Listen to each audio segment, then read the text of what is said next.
Some crew members are causing a disturbance on the ship.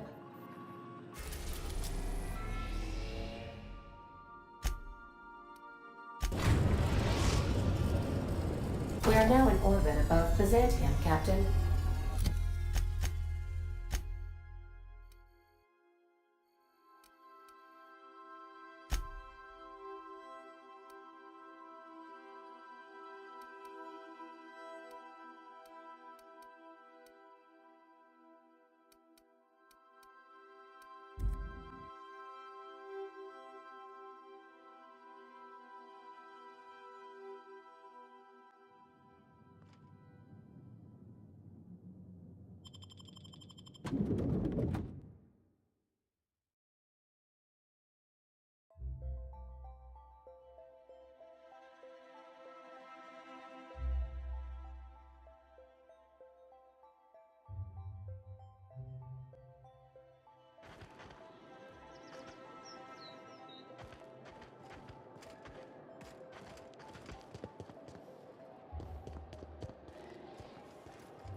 Welcome.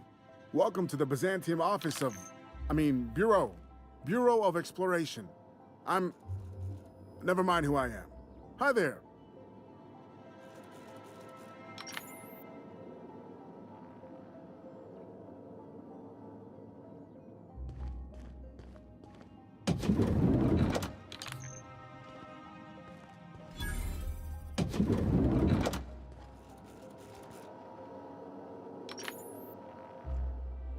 Nice outfit. Is that a Jolliker? Well, hey there.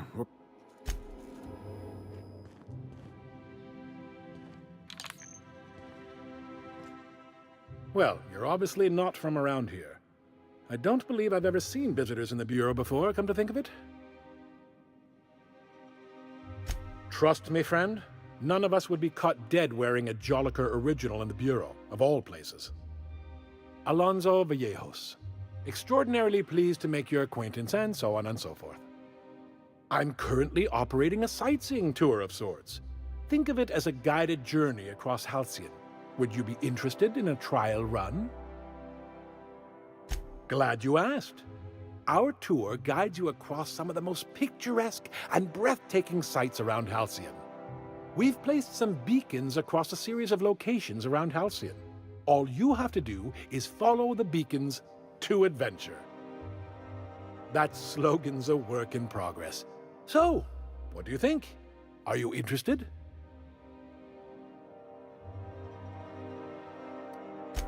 Well then, that just makes you the perfect test subject. If my guided tours can impress you, they'll impress anyone. Outstanding! Here, you'll need this special triangulating device. Think of it as a wireless compass, pointing the way to the next beacon. When you find a beacon, this device records your discovery and directs you to the next stop on your tour. Find every beacon, finish your tour, and come back here to claim your commemorative hat. Simple!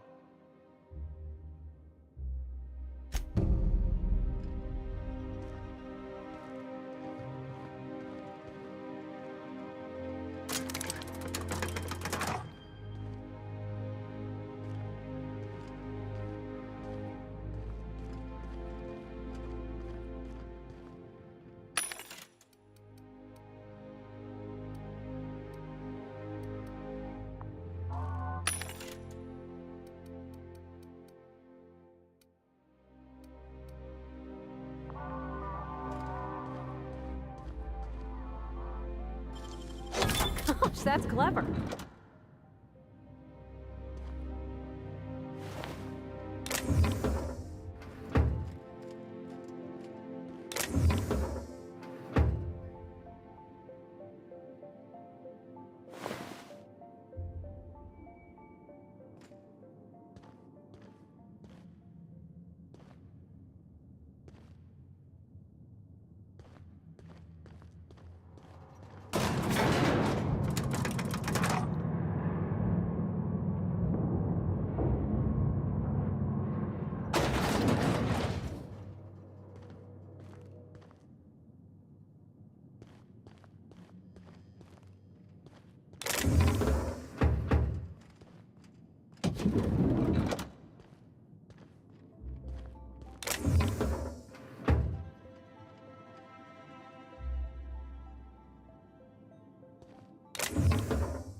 CNP board.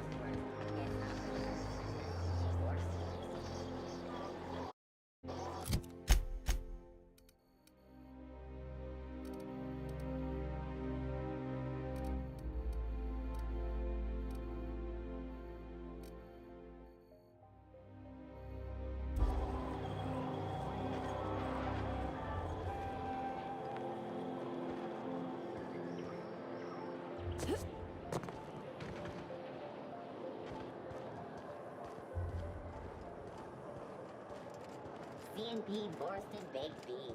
When you need to eat and run, Borsted Baked Beans is the only one.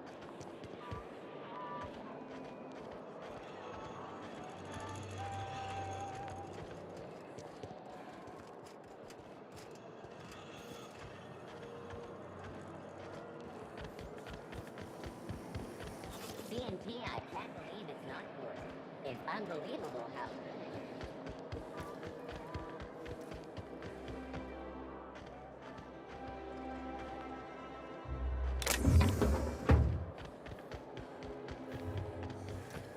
Anti-Creo's energizing ointment.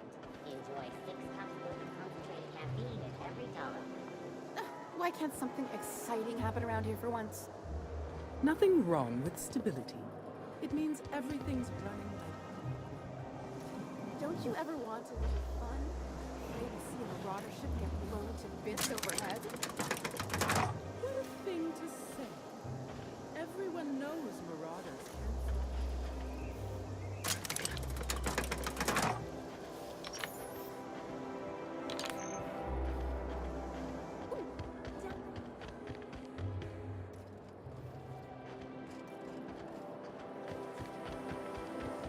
Anti-Cleo's level head. Feeling a little off balance? You need a level I head. only wish that...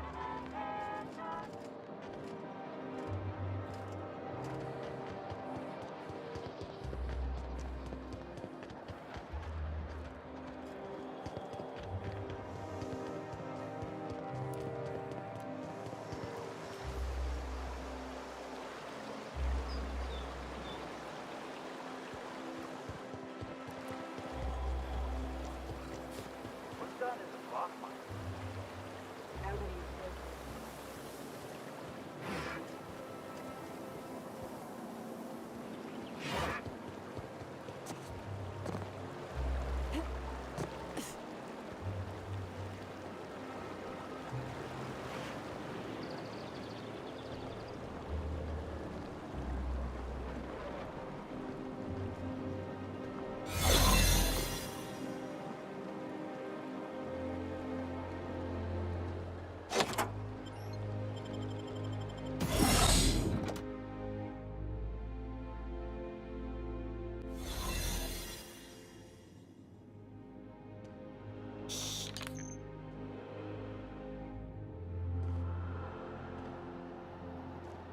Got a promotion coming.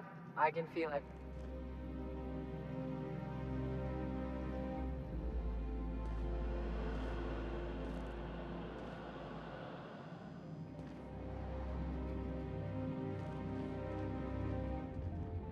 So what if all those MSI suits made it on Monarch this whole time? I could do it. Easy.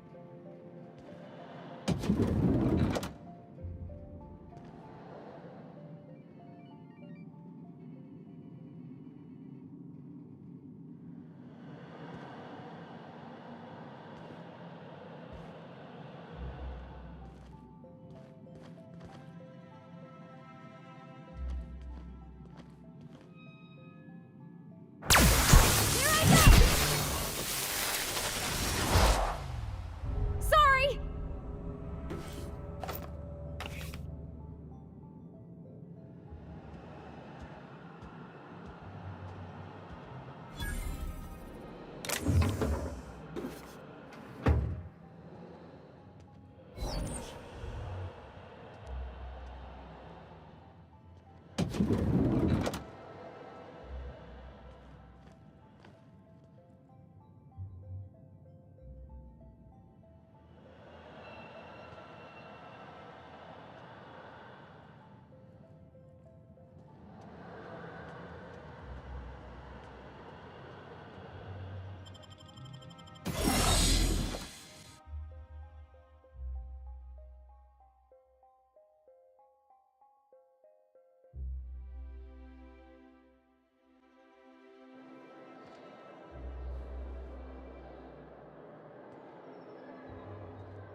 This property is off limits. Solicitors, loiterers, this ultimatum brought to you.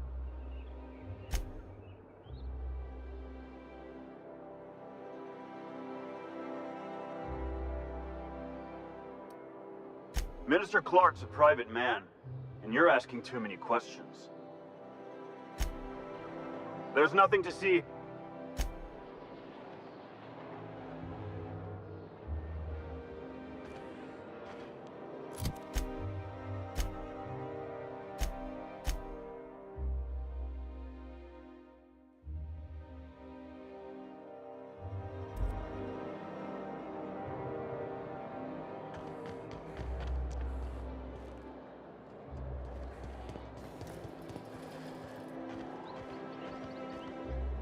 He must be... I'm real sorry about your friends, Nyoka. Ain't no one deserves to go like that. Certainly not folks just trying to get by. Thanks for saying that. You know, after seeing so many people get chomped, trip into sulfur pools, shot by marauders, I always figured we'd die young.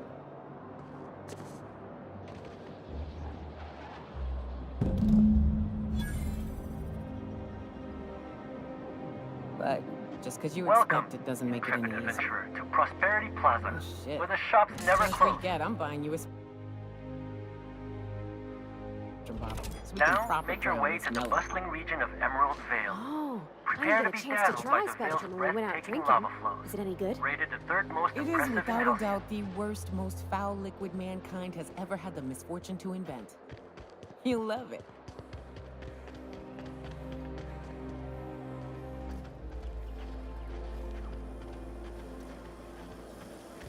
Anti-Cleo's antibiotics. Take comfort in knowing that anything antibiotics... If I spit, think I can hit that mechanical down there? You'll get in trouble.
Do you mind? I'm meeting someone.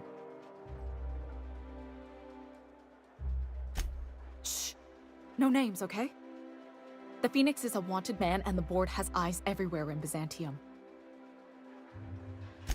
Yeah, you're looking to make contact with Minister... Magpie, right?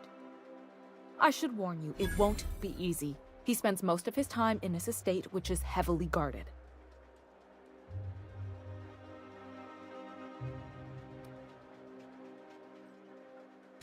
Whoa, I'm not one of your B&E specialists. I just provide intelligence. Some of the guards hang around Billingsley's House of Inebriation between shifts. House of Inebriation? Count me the hell in! Maybe you could do some reconnaissance there. You know, swipe a key while nobody's looking. Just remember, you didn't hear it from me. I've always been fascinated by birds. If you ever research Earth species, there are thousands of them, so colorful and distinct. Here we got 11 flavors of terror rays and not much else. That kind of variety? I mean, gosh, seems almost impossible. All of them trying to eat you, I'd wager. The other thing about birds, though, is their environmental indicators. Exactly. I started thinking about everything we see around Halcyon, and all the things we don't see.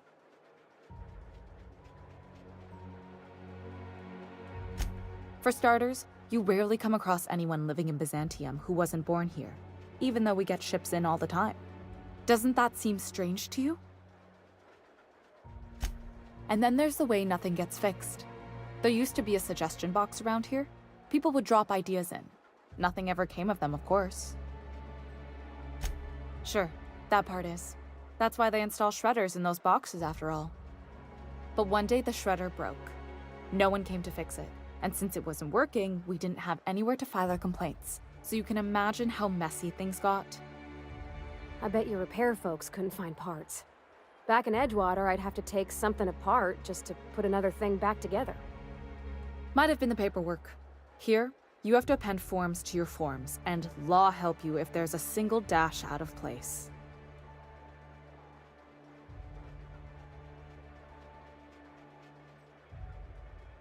At first, management put up an out-of-order sign, but that just seemed to worry people, like they were advertising something wasn't working. They eventually took the whole suggestion box sign down so that people didn't have any expectations about it. But they never fixed it, never replaced it. Doesn't that seem odd to you?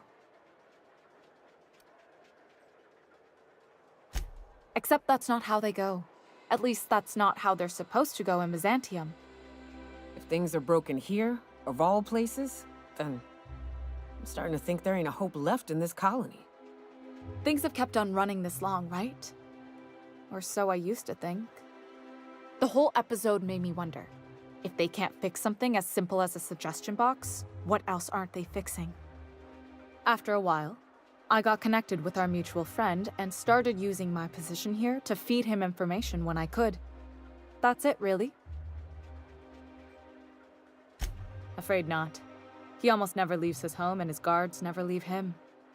Can't say I blame him. It's scary out of doors. I mean, can you even count how many times we've been shot at? What work specialists, huh? Our mutual friend is really branching out.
Great work.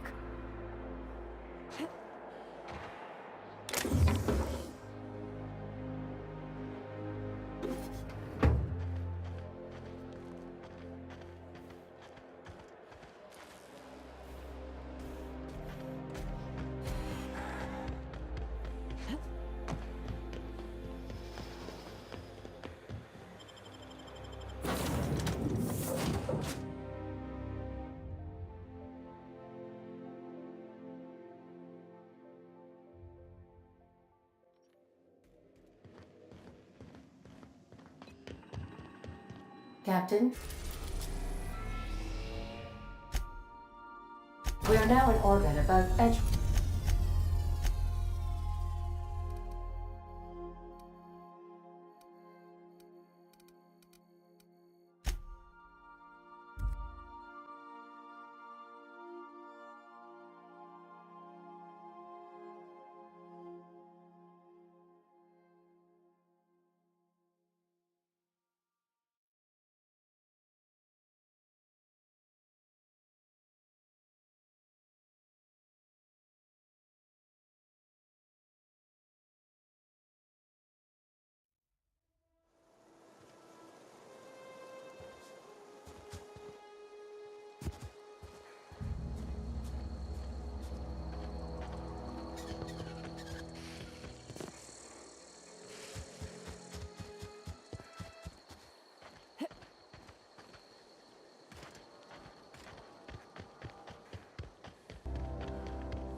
mistake.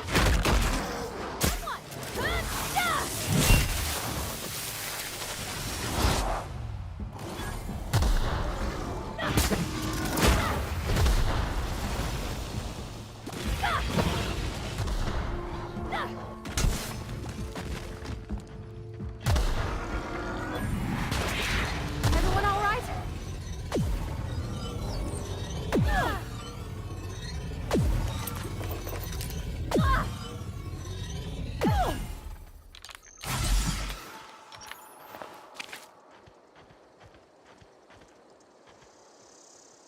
We hope you've enjoyed your trek across the breathtaking landscape of Emerald Vale, Terra 2's most fertile settlement and future breadbasket of Halcyon. Take a moment to enjoy this vista with a can of Spacer's Choice Saltuna before you make your way to Mighty Scylla, Halcyon's biggest asteroid.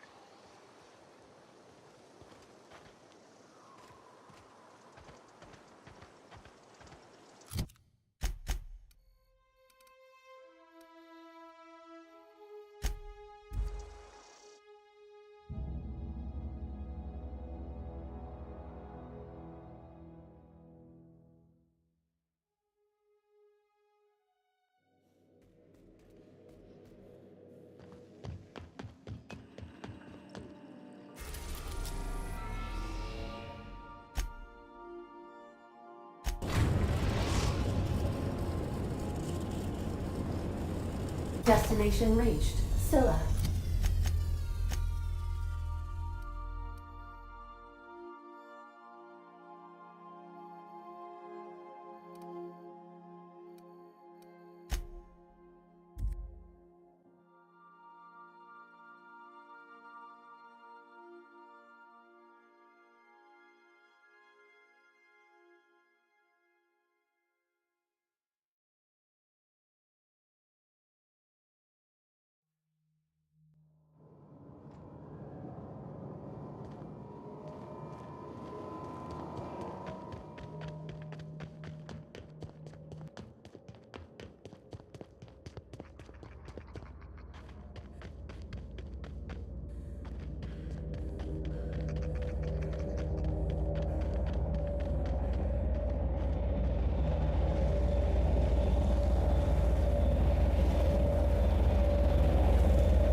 our colony's busiest mining settlement. But don't take our word for it.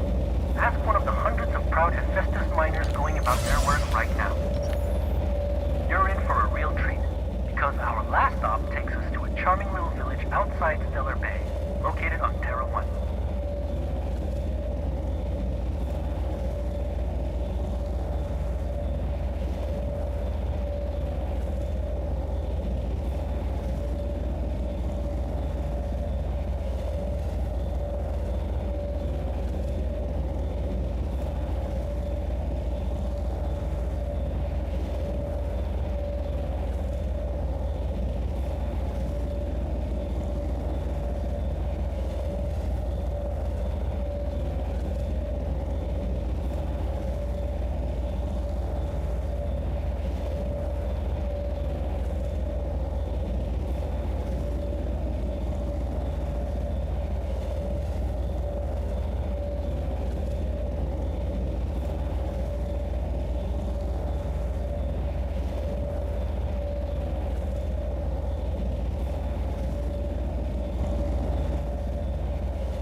We're now in orbit above Stellar Bay, Captain.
Welcome to Terra 1, the most Earth-like world in Halcyon. Take a moment to admire the triumph of civilization over nature. And while you're at it, say hello to the local settlers. We hope you've enjoyed this guided tour across the wonders of Halcyon. Please return to the Bureau of Exploration for a special prize.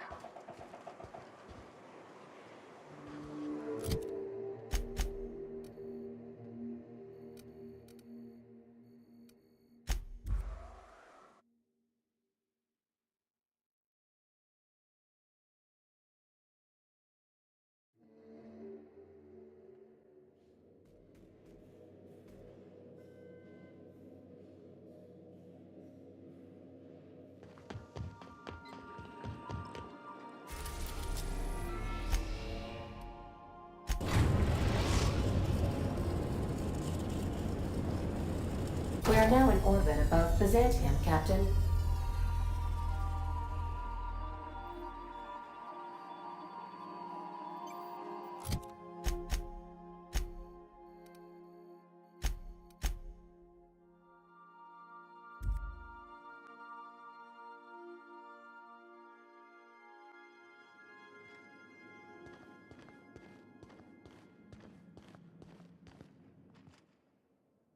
Oh, it's you. I suppose you're here to collect your prize, hmm? I really do have the worst luck. When I gave you this job, I never expected you'd be so damned competent. Yes, go on and gloat. You've already ruined all my plans with your talent for staying alive. The tour's not real, friend. Board shut it down years ago due to unacceptably high rates of fatalities. So I greased a few palms and got the tour up and running again. I outfitted every beacon with a recording device. Live footage of dim-witted mercenaries dying in gruesome ways across Halcyon. Oh, imagine the ratings. Fine. You're entitled to your reward. One certified explorer's hat, courtesy of the Bureau of Exploration, with my compliments.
How may I be of assistance? We do, in fact, have a parcel here for a Mr. Clark, Minister.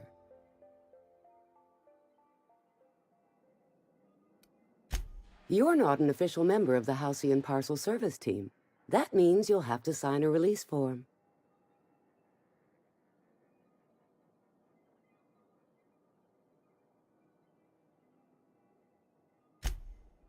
Oh, I'd have to submit a request for a release form, and then wait for a receipt for my request of a release form.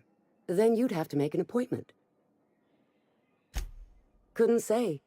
We've got a backlog, and I'm planning on retiring in the next 35 years, but I could give my successor a memo on your behalf. You're welcome to lodge a complaint in our suggestion box. Actually, no. We're still waiting on our delivery of a new suggestion box.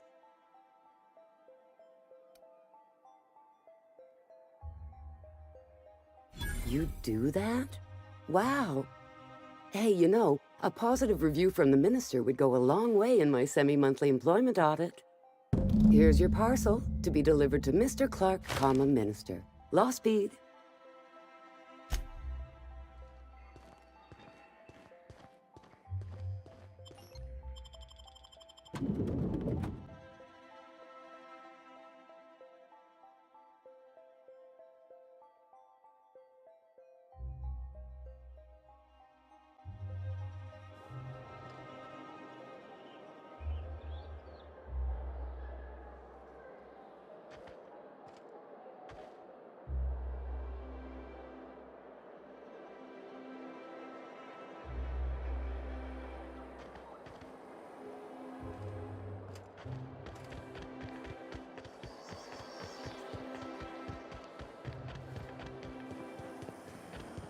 Spacer's Choice Adreno.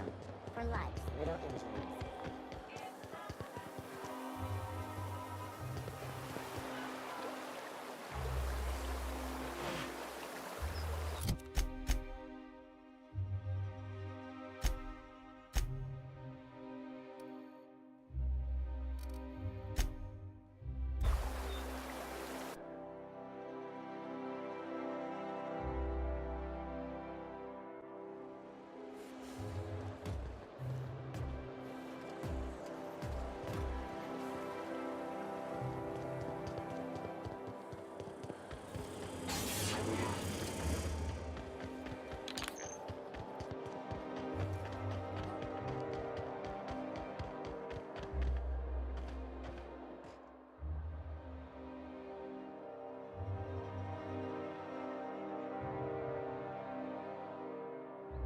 There's nothing to see here. Move along.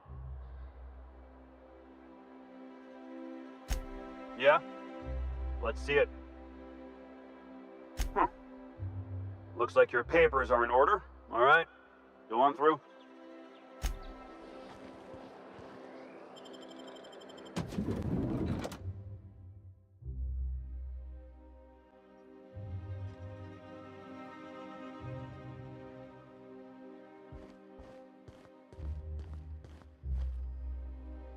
A UDL security attendant is always prepared.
Going silent.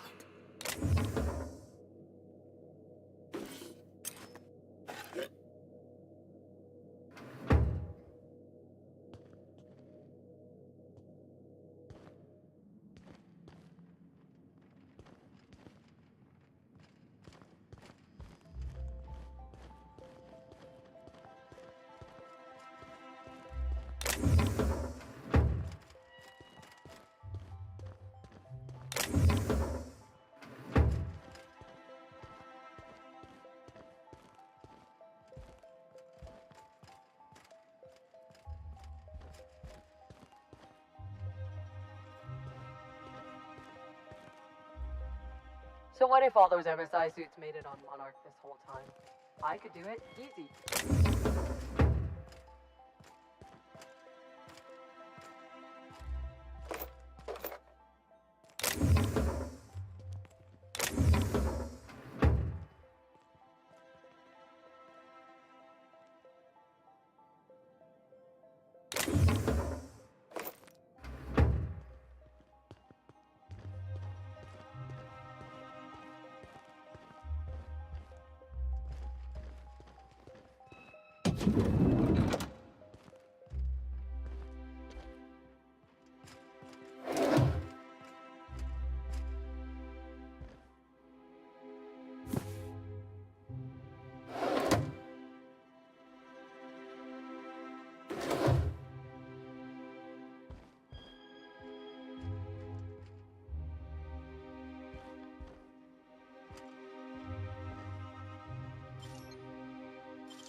How did you get in here?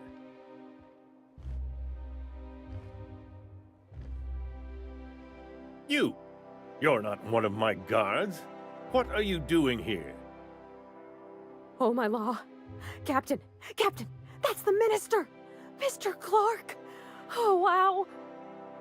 If this is about another Aetherwave clip or radio spot, you may kindly fuck off, as the parlance goes. I'm not doing any more.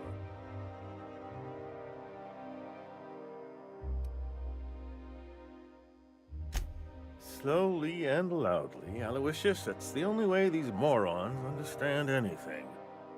I said, you may tell Charles to go fuck himself.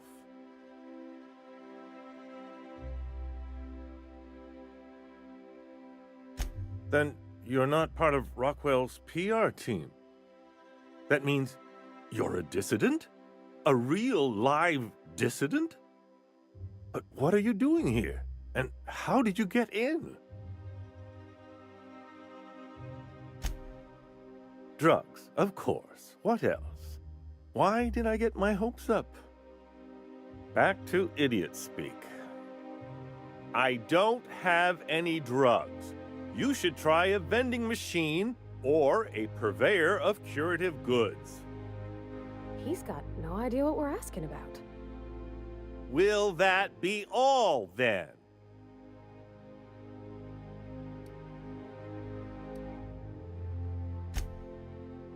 Oh dear, I don't think I can say this any more slowly. Unless... Of course! It's Rockwell again, who else? And I thought he was only holding me here to keep me out of the way.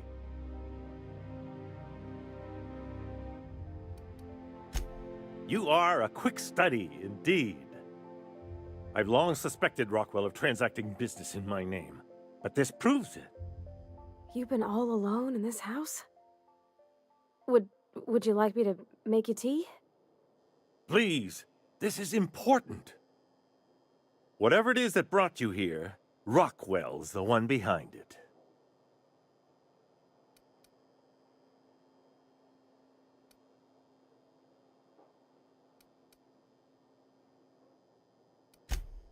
How should I know? I've been under house arrest for years. But there is a way to find out, and perhaps to set things right. Whatever Rockwell's doing, he'll be doing it from the HHC headquarters. Your best lead is to look for details in his office. This all feels off, Captain. Like when there's a storm coming, but everything's quiet and still. Believe me, things have been off around here for a very, very long time. A reckoning is most certainly due. This colony's problems have always seemed to trickle down from the top. If we're set on fixing Halcyon, that's as good a place as any to start. Exactly. And fix it we must. Why, this is starting to sound like an issue of Dissident Hunter.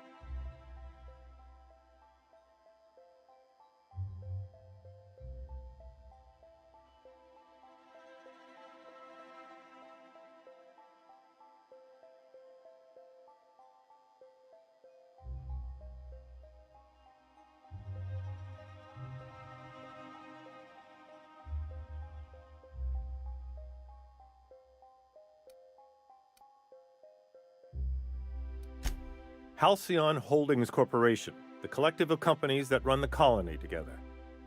Allegedly in partnership with the Earth Directorate and appointed Minister of Earth.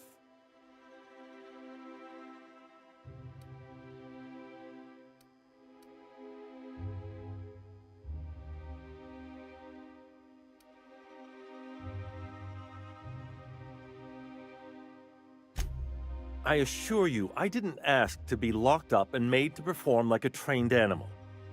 But I'm attempting to make the best of an opportunity. I only hope you can do the same. Now, we've got to get into the HHC. That's in the Acropolis District, along with the other major corporate and government facilities. But only board employees are allowed into the district. There's a heavily guarded checkpoint just down the street.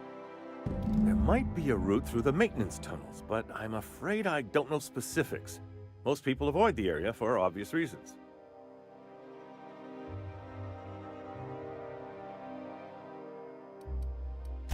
They're rather dirty.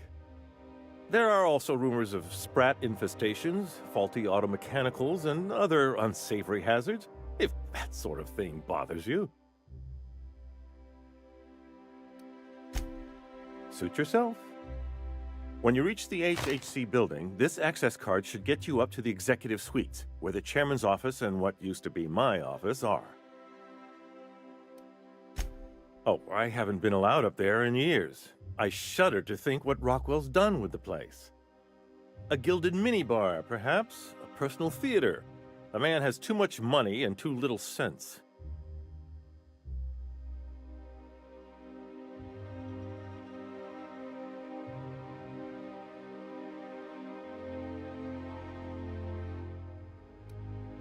The board's lackeys are none too bright. I simply claimed I'd lost it and hid it somewhere no one would think to look.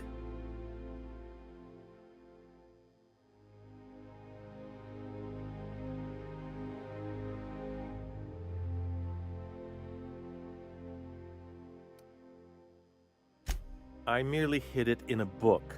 No one reads anything longer than a few pages around here. There are a few advantages to dealing with imbeciles. Wait!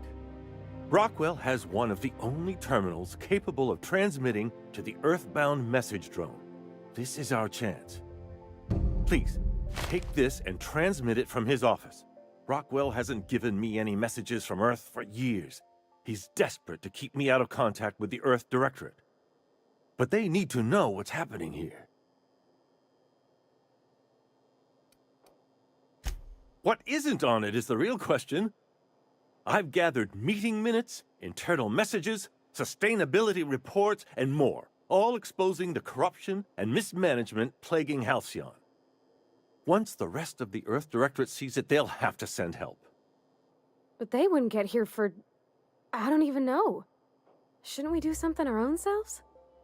It's worth a try, but the Earth Directorate still needs that message. We must hope for their intervention.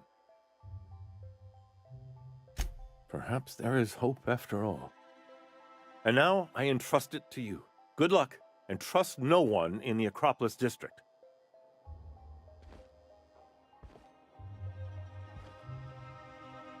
What a pleasure! I haven't had this much company in quite some time. I dearly hope I'm not imagining this. Why, I do all the work no one else wants to do. I write reports no one ever reads, monitor colony statistics that no one pays attention to. When I'm not being conscripted to perform in the chairman's propaganda, of course. Look on the bright side, Mr. Clark. When folks come looking for those reports one day, imagine how excited they'll be to find your work. Could do a whole heap of good. I only hope someone comes looking before it's too late. It sometimes feels as though I'm writing these reports purely for my own amusement. That's what I tell myself, but it can be rather dispiriting. Halcyon is headed for a collapse, and no one seems inclined to do anything about it. Headed for? Monarch's already there. And from what I've seen, the rest of you ain't far behind. A cautionary tale, isn't it? Too bad Monarch's been relegated to Aetherwave fodder for a dozen sensationalist serials. How delightful! What is it?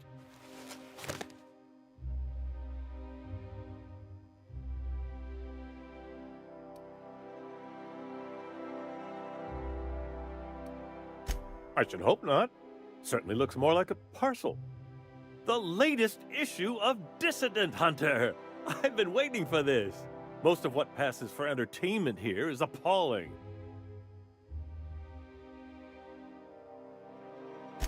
Haven't you heard? Chairman Rockwell and I are on a goodwill tour of the colony as we speak.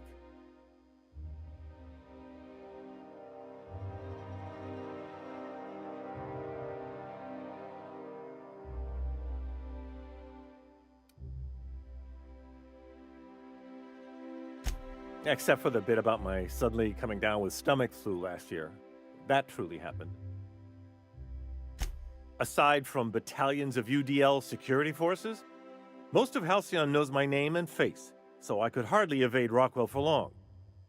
Besides, remaining close has allowed me to learn just how wrong things have gone around here. Probably because I've no interest in being his puppet. My predecessor was content to serve as Rockwell's lapdog. When he saw I meant to oppose him, he made sure I'd have little opportunity to. It's quite all right. I've got every back issue of Dissident Hunter to keep me company.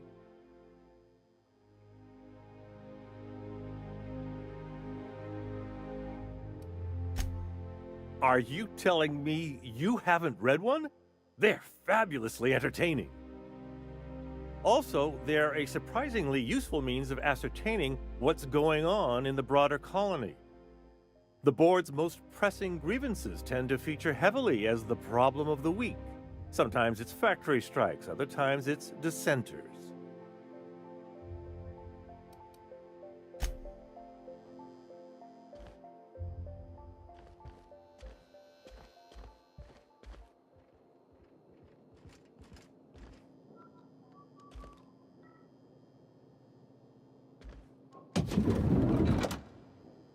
Move along. What happens around here?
Okay, gone quiet.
If you'll forgive my saying so, that outfit looks splendid on you.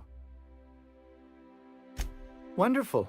I'll file the appropriate paperwork on your behalf. Meanwhile, Adjutant Akande would like a word with you. You allowed Rachel Lockwood to walk away with her life.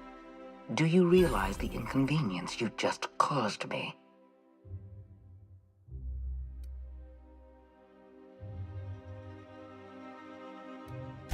I don't recall giving you authority to barter with my reputation. I recall giving you instructions to deal with Lockwood. Leaving her alive complicates matters. But that's now my problem, not yours. And you've brought me Lockwood's papers, as I asked. You've demonstrated your talents. If you're ready to talk about Phineas Wells, I'm prepared to listen.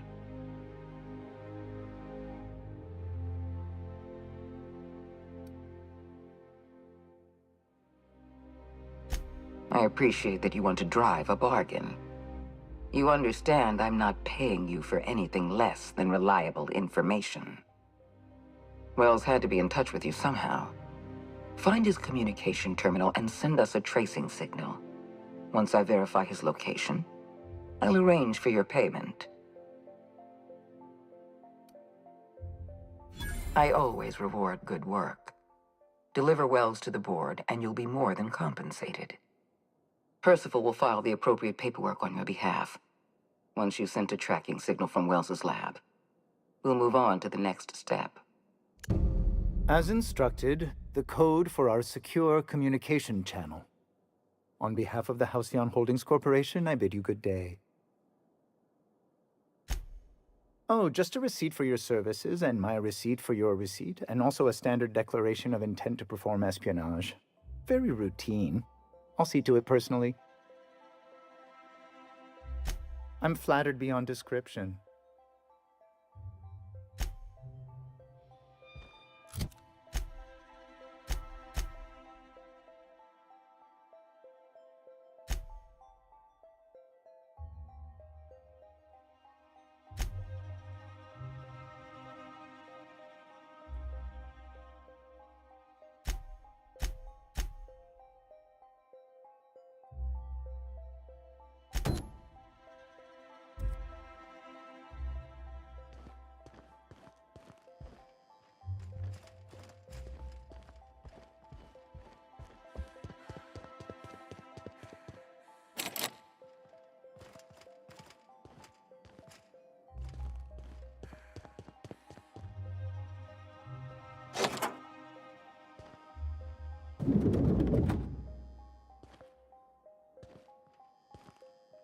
Excuse me, just a moment.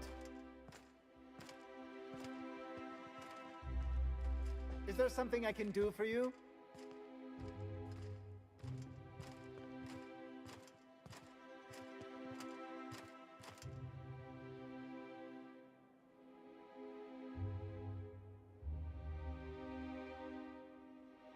All day?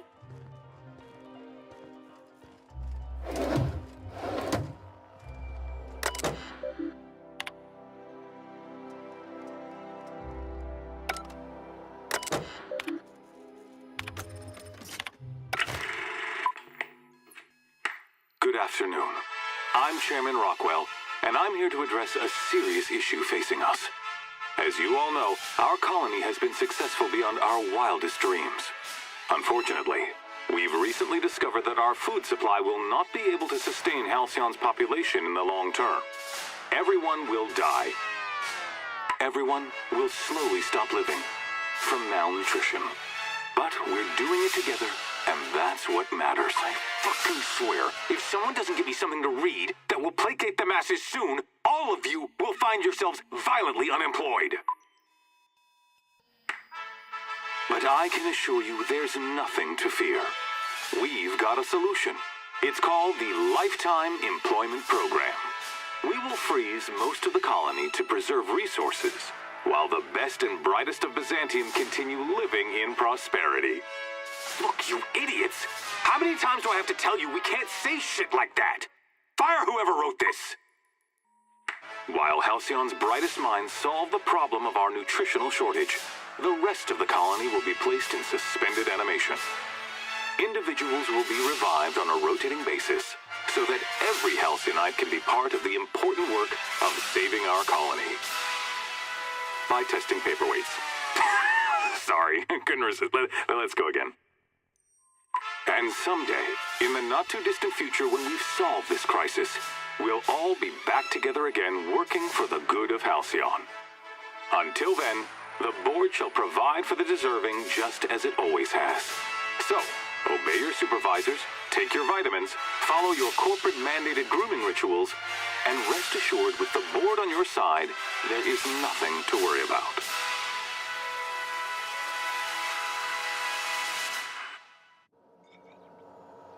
That was all a story, wasn't it? It's not real. Guess the whole colony's up a creek. I thought it was just Monarch.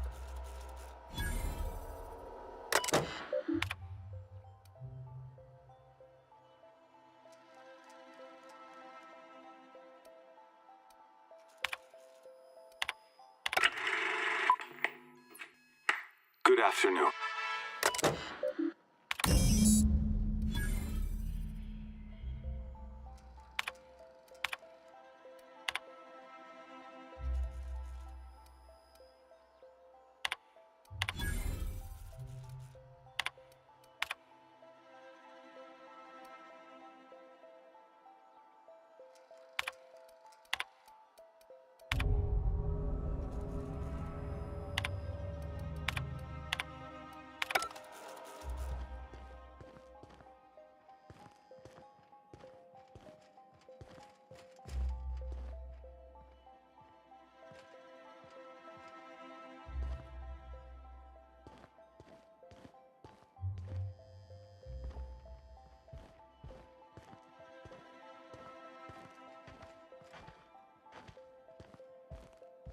I beg your pardon. Minister Clark's former office is currently closed to solicitors.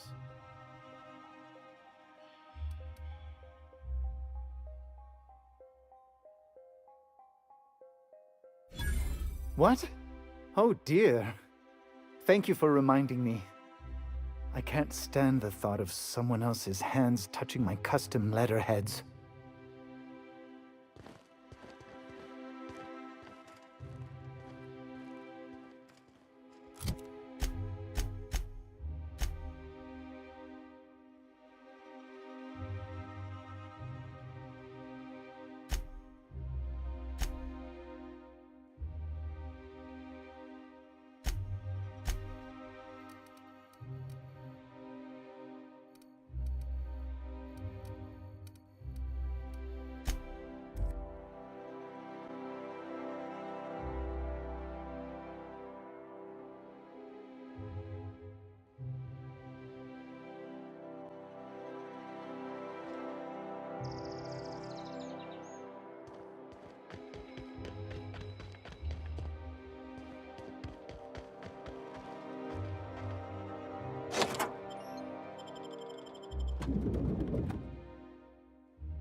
Don't let the guards hear you asking questions.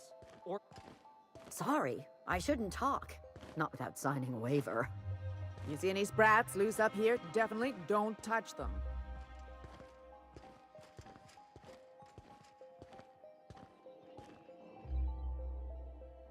Not so fast. The Ministry of Accuracy and Morale is off limits to everyone without X-36 level clearance. Basically, if you don't work here, or for Chairman Rockwell himself, you're not getting in. I don't know how you got that, but I still don't know you, and I don't have any new clearances on the list.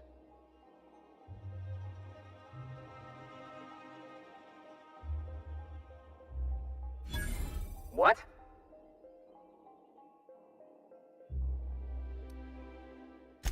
Oh no. You must be from Chairman Rockwell's office. I'm so sorry. No one told me you were coming. Please, go on through. And let's forget this misunderstanding, huh?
I think I'm gonna start taking my lunches out in the city. That woman from downstairs is still in the cafeteria. That scientist? The one who's been pounding the clerks? Ooh, gives me the shudders, too.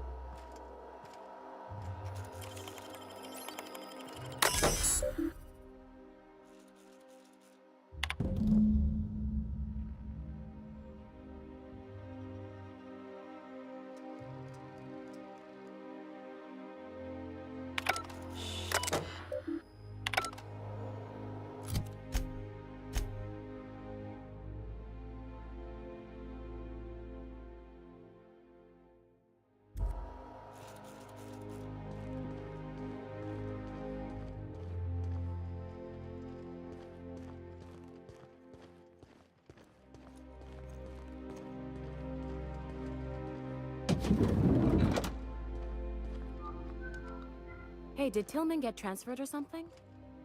That's right. You weren't here when it happened. Some UDL officers took him into custody. Oh, law, what did they take him for? UDL's been questioning anybody with possible connections to Phineas Wells. And, well, Tillman designed all those wanted posters. So UDL's interrogating Tillman? Ugh, that's disgusting. Can't believe I had lunch with the guy.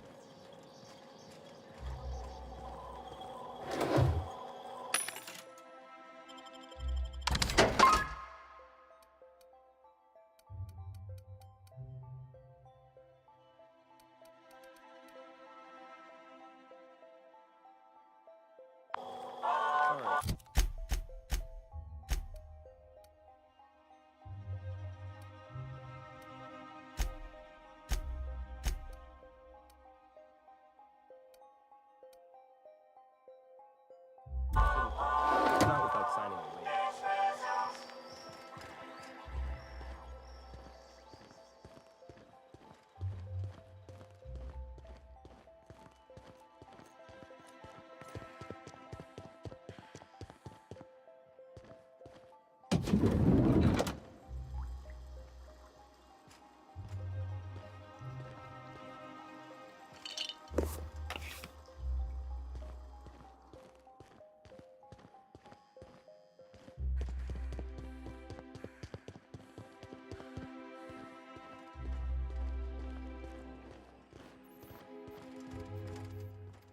So what if all those MSI suits made it on Monarch this whole time? I could do it.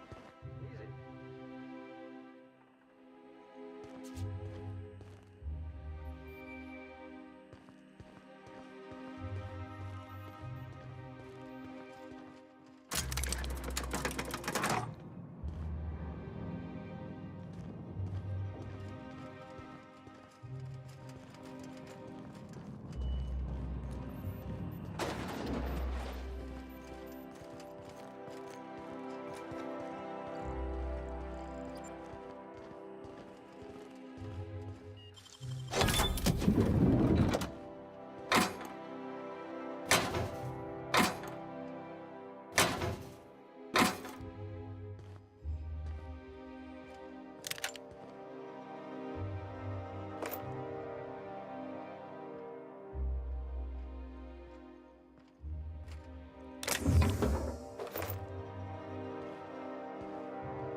I really should concentrate on what I'm doing.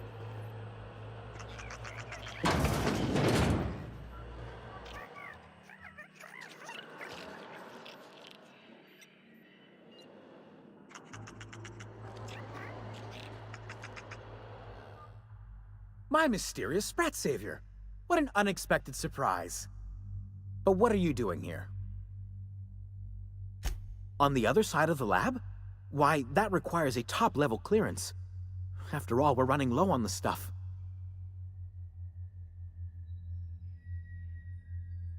Oh, very well. I really shouldn't be doing this. But you did help me out. Take this key card. It'll get you into the hibernation lab where the remaining dimethyl sulfoxide is. If you're seen by any of the guards, however, I'm afraid I can't help. Good luck. My mysterious Sprats. But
keep your eyes out for dissidents.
Mess with us.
A reminder to all crew members.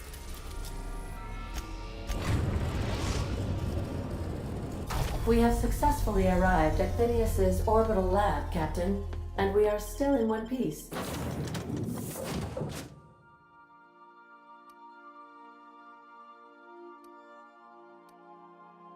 Shall I?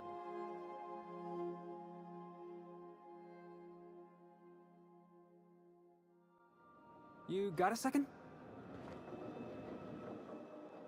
I can't believe I wanted to shake his hand. I need a shower. Makes you wonder if being a treacherous, two-timing coward is some sort of contagious disease, or if he was just born that way. At first, I liked what Graham was doing. The Iconoclasts were going to change Halcyon for the better. But then, we found out Graham was behind the slaughter of Amber Heights. How can anybody so morally bankrupt lead a movement to transform the colony? Nah, he was sorry for getting found out. Graham never cared about anybody but himself. You'd never do something like that, would you? Slaughter a whole community of innocents?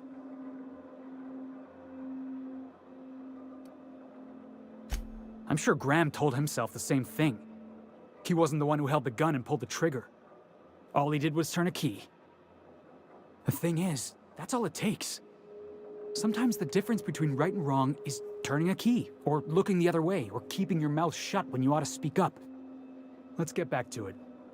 I need to put all this ugly business with Graham behind me. Yeah, huh?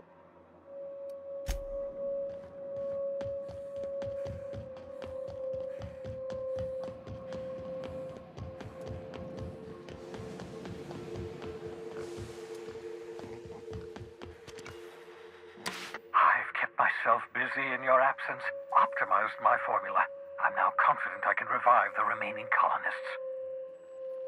All I need now is the dimethyl sulfoxide. I'll take as much as you can give me.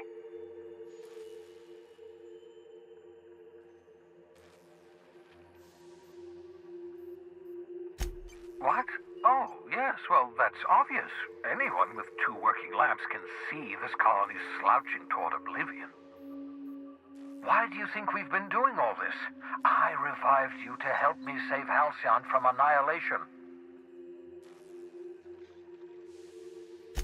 Hold on. Let me see if I understand this correctly. You're saying that Halcyon's on the brink of total collapse? And the chairman's plan to save all of us is to save himself? I always knew Halcyon was heading toward a systems collapse, but I never imagined we were already there. The board made this crisis, and now they want to solve it by freezing the rest of us? That's not a plan. That's a goddamn escape clause. That makes two things we don't have: time and chemicals to revive the other settlers. None of this was supposed to happen. I was supposed to revive the Hope's colonists. We were supposed to have enough time to solve the problem before we all starved. Human test subjects? Oh, that's grotesque. That's unthinkable. That's exactly what I'd expect out of the board.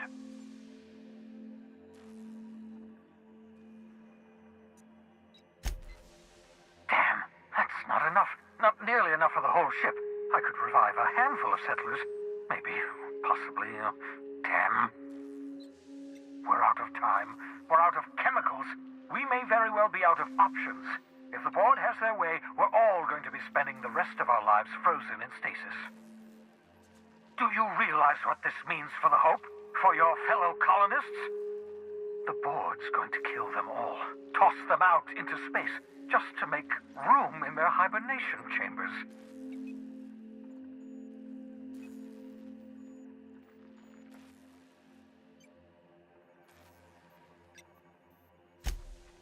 Short of lining up every member of the board and shooting them in the back of the head. Do you know what's waiting for us on the Hope? Scientists, engineers, artists, the brightest minds Earth ever sent us, uncorrupted by the board. The board's going to dispose of them all and transform the Hope into a prison for the rest of us. They're likely on their way to the Hope as we speak. We need to get to those colonists before the board. I have enough chemicals to start reviving a few of them, but no easy way to get them off the Hope.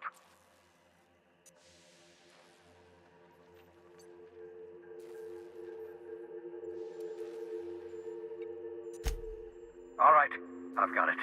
We can't possibly take my lab and all my equipment to the Hope, yes? That would be insane, so we do the slightly less insane thing.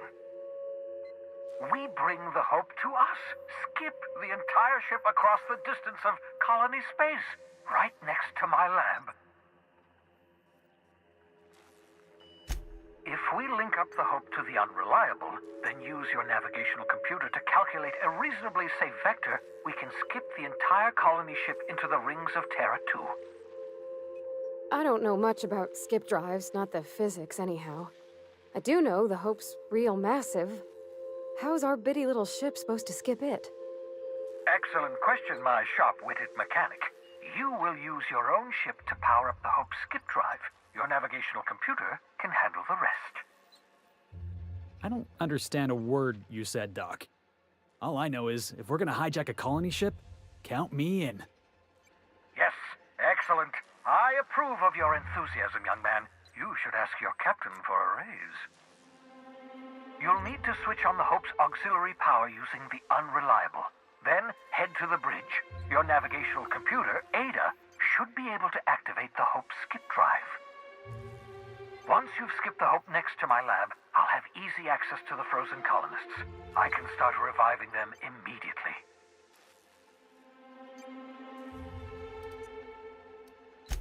Certainly. How can I help? It wouldn't surprise me. When I pulled you out of the Hope, the board nearly intercepted me. I expect they stepped up security since my little act of larceny.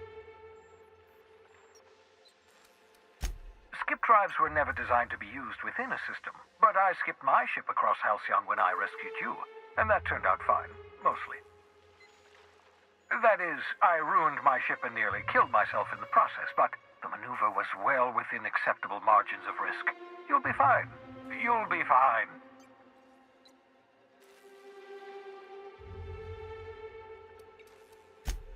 Unlikely.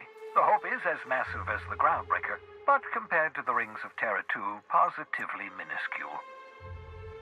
The board might notice, possibly, depending on the position of their heads relative to the depth of their collective posteriors.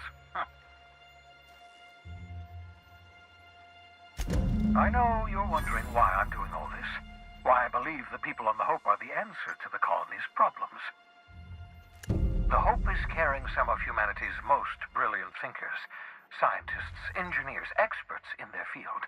If we work together, we can still find a way to save Halcyon. The board would have us believe Halcyon is beyond saving. I choose to believe otherwise. If there's even the slightest chance we can save Halcyon from oblivion, then we have to take it.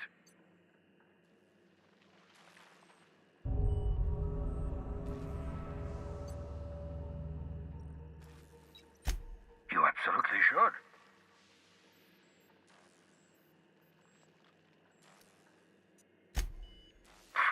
Sarcasm. The last refuge of the witless. The adjutant must have sent you some kind of tracking code. If you don't use the code, she'll suspect you betrayed her.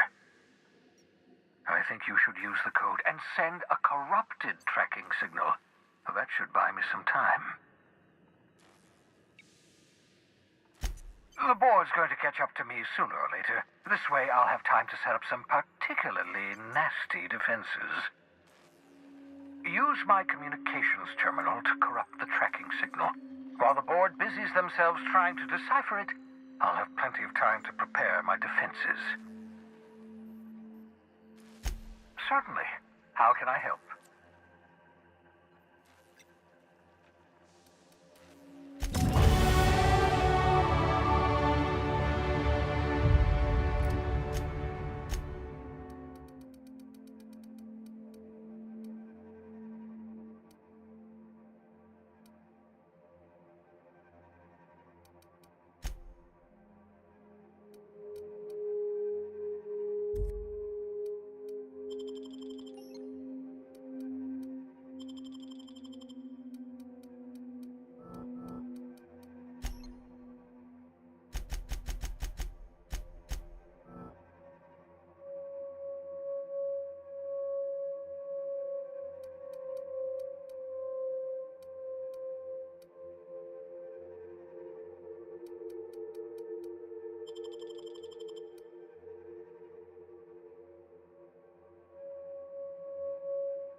Captain.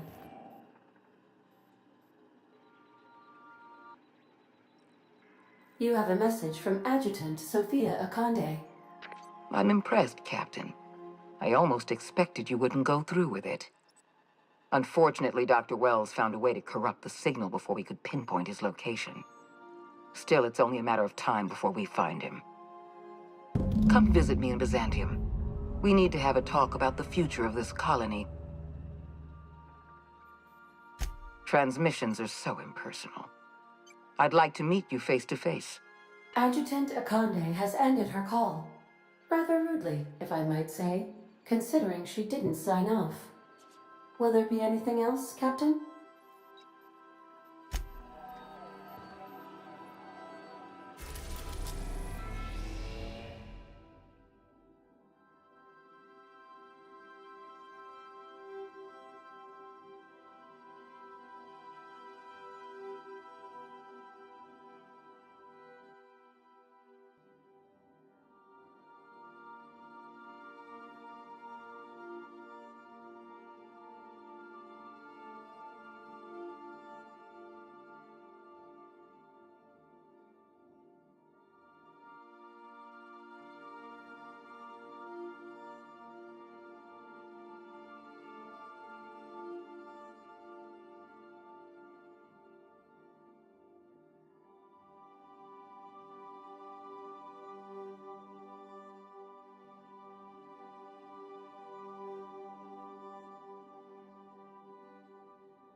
We have arrived at the Hope. I need you to reroute power from our ship to the Hope's auxiliary generator. You'll have to connect me to the Hope's comm system so I can convince her central computer to enable the skip drive.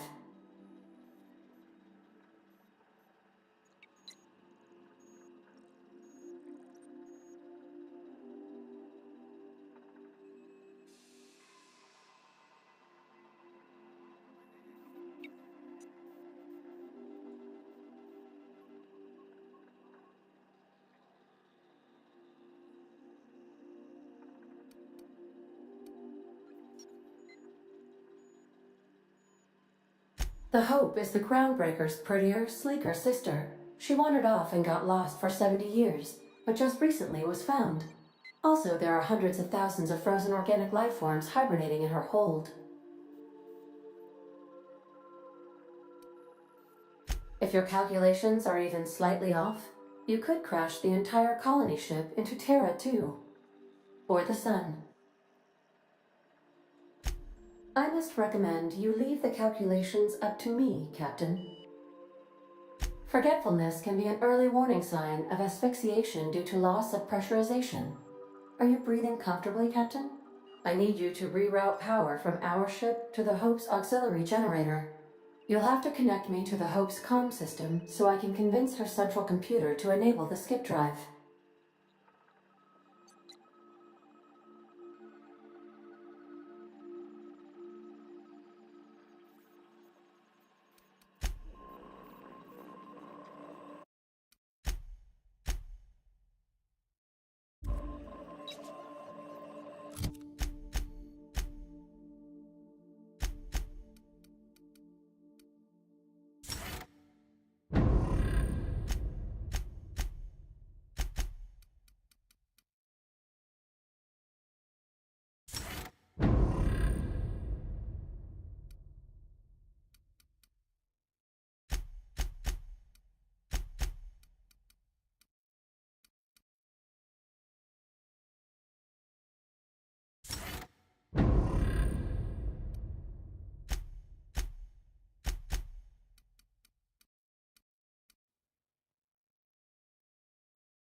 We are now in orbit above Byzantium, Captain. If you don't mind my saying, Captain, Minister Clark is lucky to have you on his side.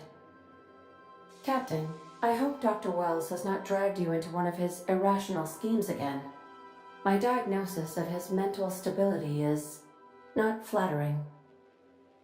Sending a corrupted tracking signal to the board was quite clever, if I might say, Captain.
I'm curious.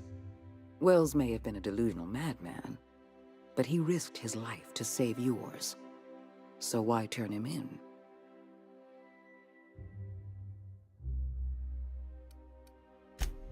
Revenge is a powerful motivator.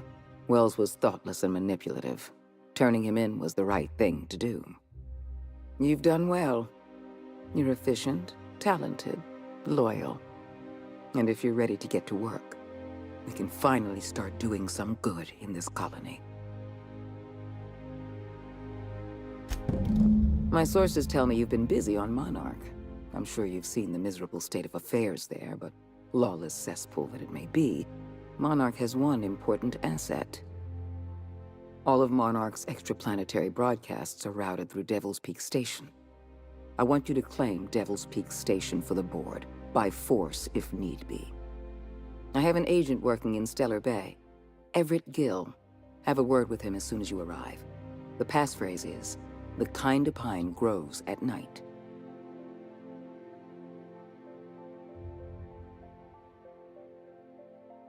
Lord have mercy. Just find Everett Gill.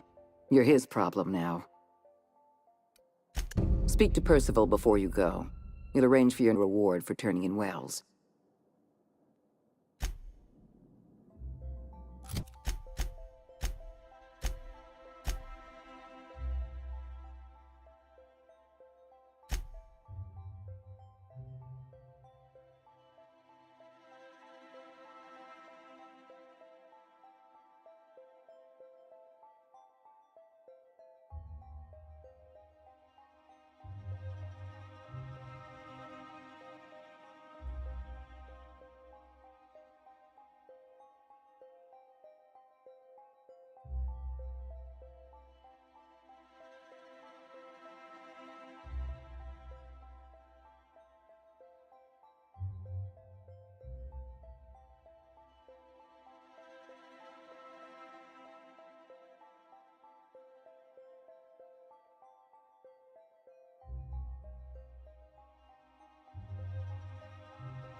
We are now in orbit above Stellar Bay, Captain. No blockade is a match for my...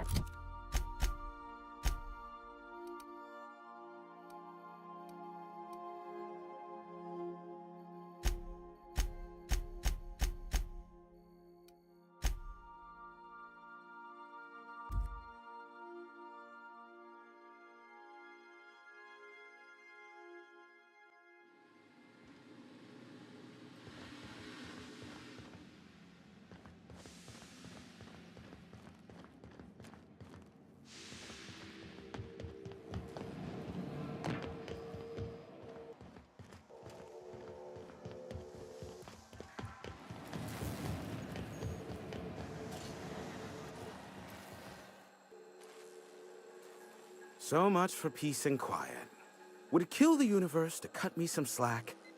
And I don't see an Insta-coffee in your hand. Yes, the one that crashed. I saw it on the security feed. A bit grainy, but an invigorating watch all the same. What about it?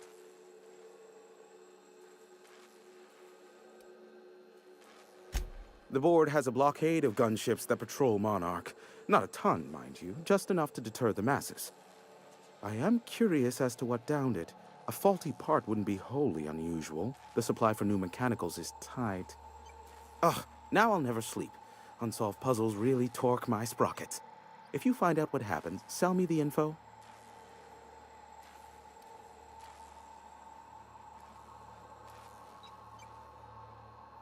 Not surprising, replacement parts are rare, so the cost of even a simple repair can exceed an arm and a leg. I take it you investigated the wreckage?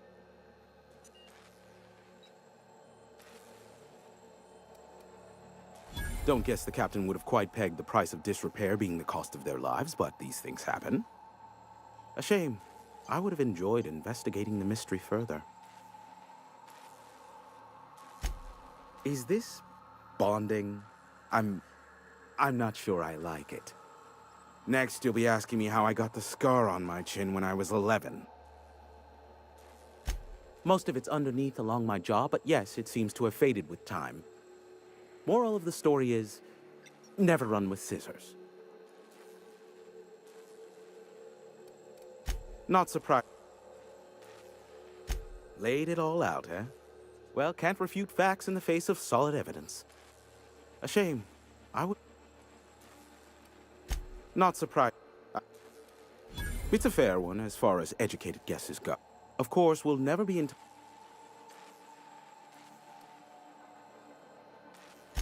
Based on what? I'm an information broker, not a magician. Either way, I'll need to look into this further. I haven't had such an exciting hunt for information in ages.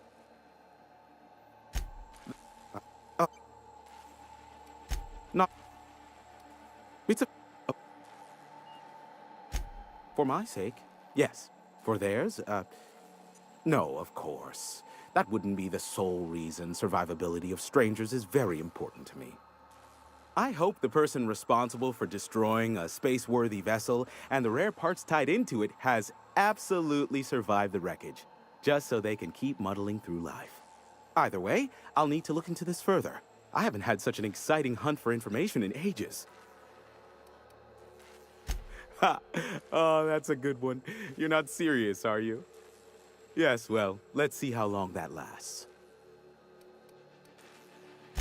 I'm getting a headache behind my left temple. What could be causing it? The glare from the terminal screen? Or something else? Allow me to assure you that I know absolutely nothing about any allegedly illegal broadcasts. Surely the board is aware of that. They must know I'd never involved myself in such despicable activities. There's utterly no reason to arrest anyone in this broadcast station, let alone me.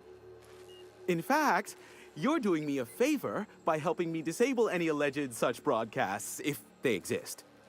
You could do me another favor by mentioning my loyalty to the board in your report. You've got a real creative definition of loyalty, and I mean that as a compliment.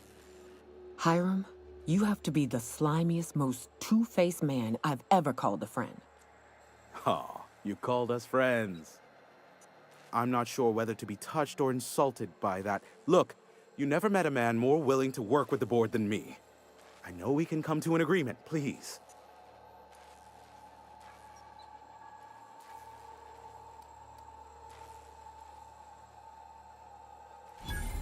Sophia does? What sort of an amount are we intimating here? Never mind. The details are of no matter for now. I'm happy to help the board in any way I can, for so long as they consider me a friend.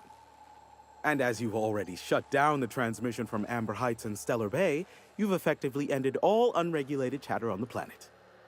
I suppose it won't kill me to work under Sophia. I am on familiar terms with her from a, let's call it a past contract job. As I am now inextricably in the board's service, I'd say we're done here. Unless, of course, you require anything further.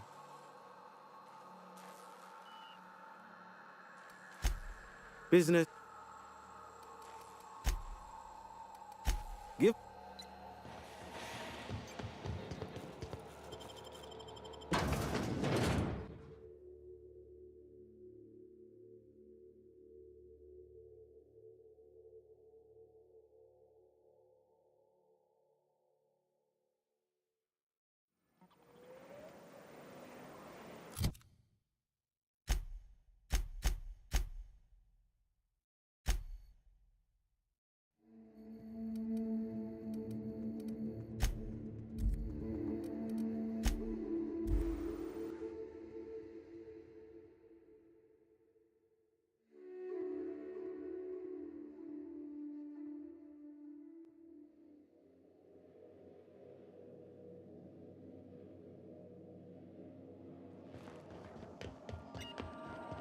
Crew report.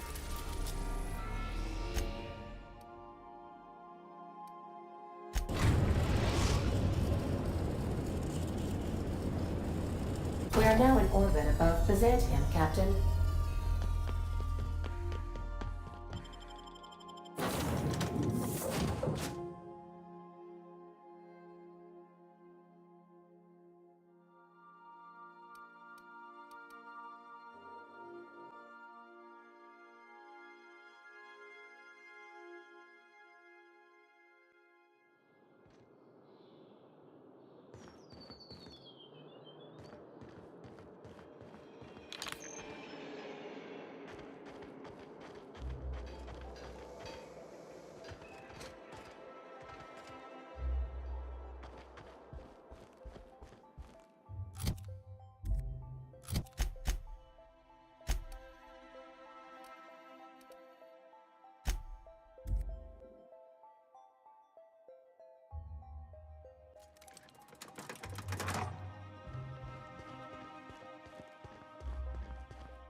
I've just finished reading a report of your work on Monarch.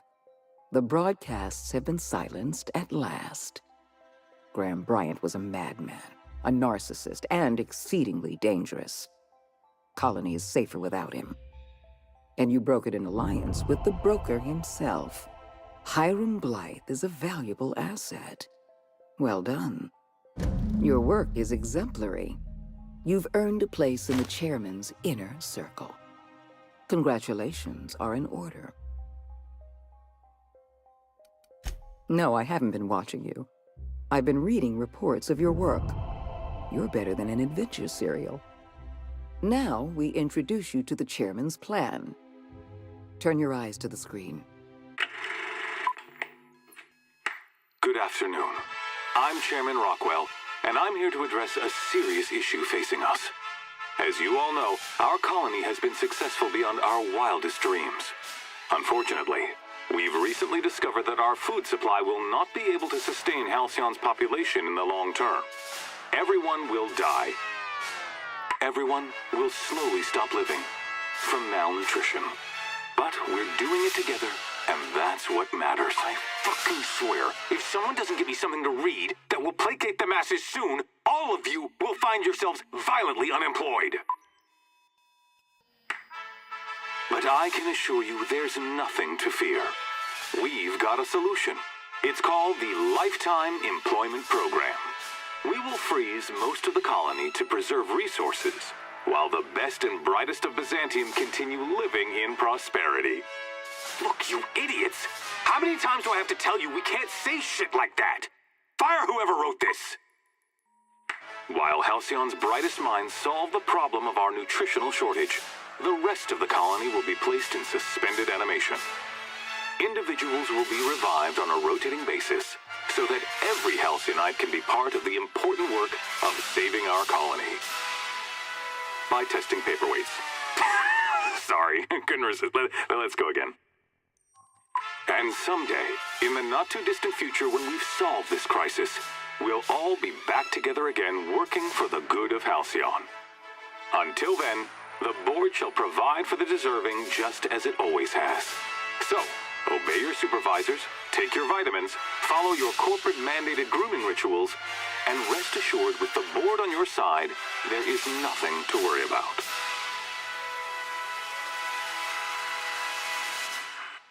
Halcyon is on the verge of a total systems collapse.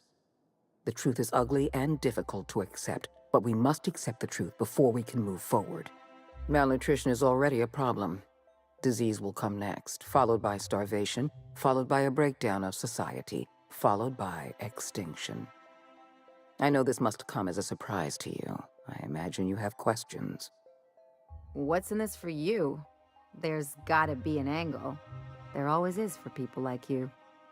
I appreciate your skepticism, Dr. Fenhill, but I'm not doing this for any personal gain.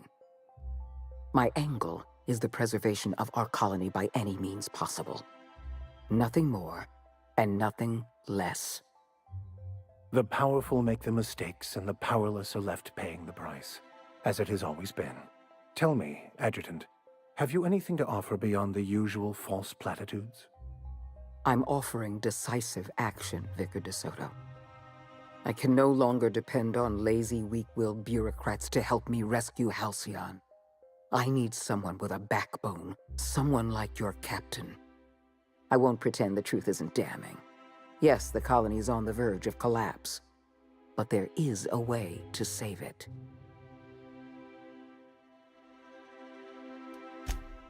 I'll answer however I can.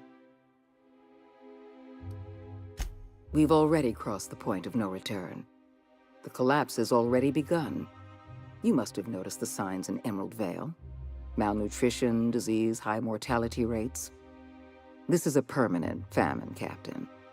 We've done all we can to curb their hunger. Very soon, people are going to realize they're starving. A famine is a problem of logistics as well as marketing. Your workers must remain productive on as little food as possible, and they must always believe that food is plentiful. I'm sure you remember Dr. Anton Crane. His research was instrumental in developing a powerful appetite suppressant. The solution is a temporary one. Before long, our workers are going to feel the effects of starvation. The Lifetime Employment Program is our only viable option. The Lifetime Employment Program is not some malevolent strategy of an evil mastermind. There's no dark secret buried in the fine print. The program is logical, it's reasonable, it's merciful, and most importantly, it will work.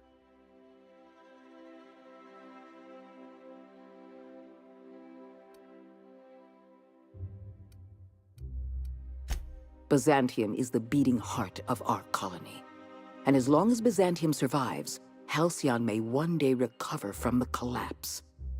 We must protect this city at any cost. Help me execute the Lifetime Employment Program, and you will have earned a place of honor in Byzantium. You will live in comfort and want for nothing. When I first discovered the truth, I was shocked, even disgusted. I wondered how we'd allowed a colony like Halcyon to fall into disarray. But the more I thought about it, the more I realized the colony had sown the seeds of its own destruction. We have become lazy and decadent. We smother ourselves in meaningless bureaucracies. We deliberate and argue and procrastinate.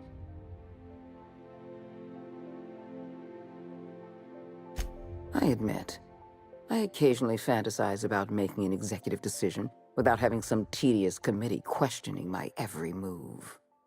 Do you have any idea how much paperwork is involved in ordering someone's execution through the usual channels? It's positively maddening. When you turned Phineas Wells over to me, I knew I could rely on you. You've demonstrated your ability to place duty above sentiment. And you deliver results. That quality alone is enough to separate you from the board's army of indecisive bureaucrats.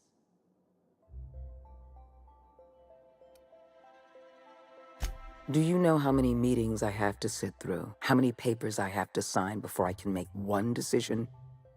I'm only trying to rescue Halcyon from extinction. I can't save this colony alone.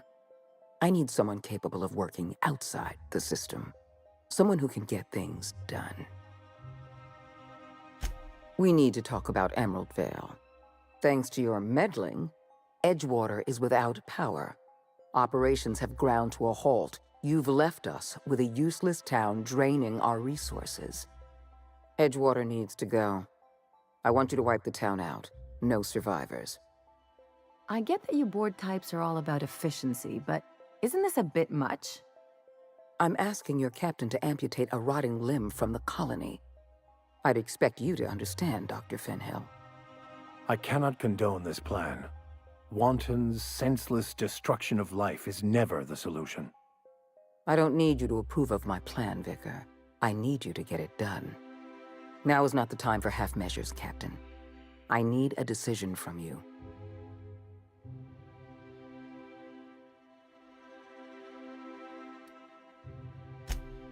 When you diverted power to the Botanical Lab, you spelled the end of Edgewater. But the town is still hanging on. still living off whatever meager resources we send them. With every passing day, Edgewater leeches more of our limited resources. The town is a rotting limb, and we must be surgeons.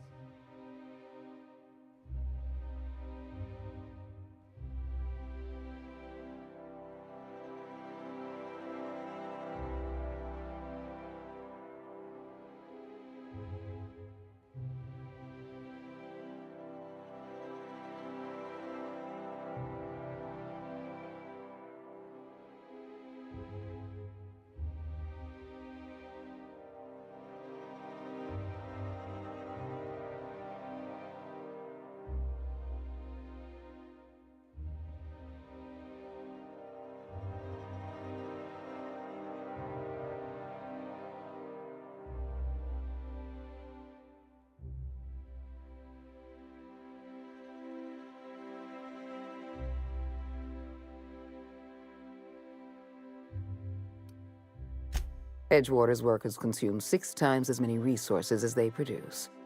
The best thing that town can do for its colony is to die. I'm not asking you to be a murderer. I'm asking you to be a surgeon. Edgewater is a necrotic limb on the body of the colony. It must be severed.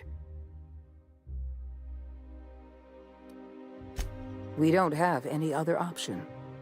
The colony is on the verge of collapse, and we no longer have the luxury of easy solutions.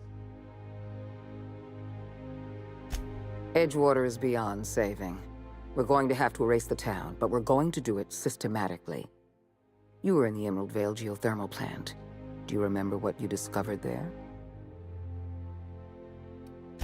You've been paying attention. You're absolutely right. In fact, Spacer's Choice manufactured the incident for an insurance claim. They outfitted their mechanicals with a termination protocol, which is exactly what we need. The insurance claim has been locked in committee for years, but the individual responsible for the accident was promoted for lateral thinking. I'm arranging for a delivery of mechanicals to Edgewater. These mechanicals have been equipped with the same termination protocol, which must be activated from a terminal in the plant. Once the mechanicals are finished cleaning out Edgewater, I'll need you to go in and clean out the mechanicals. Understand?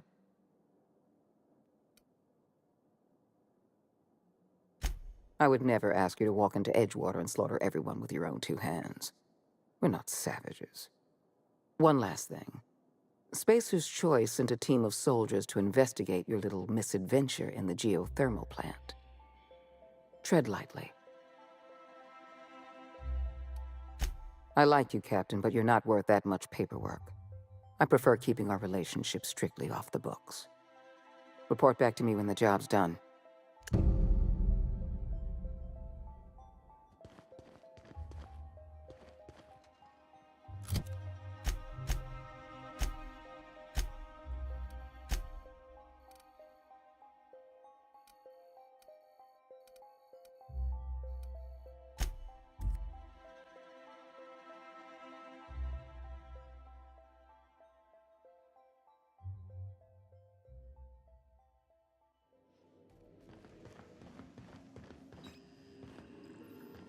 I believe I hear Felix and Parvati discussing the latest Aetherwave serial.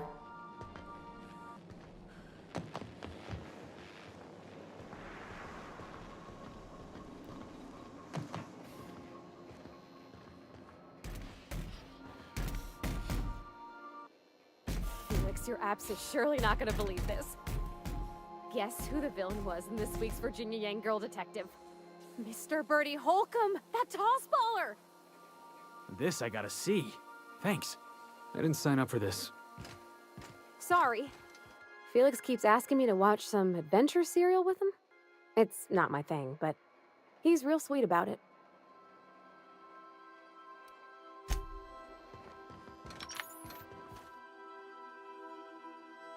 You're not really thinking of going through with this plan, right? Tell me I'm imagining things. That's Parvati's hometown. You're just gonna wipe it out? Vicar Max lived in Edgewater. We got folk from our own crew that called that place home.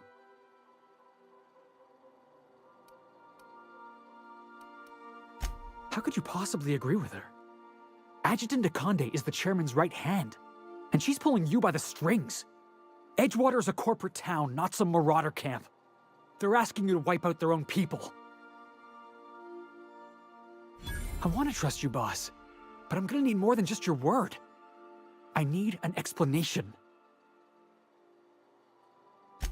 I ain't asking you to do anything for me. I'm asking you to do the right thing. And if you can't, then we're not gonna be on good terms. Never mind. Let's just move on.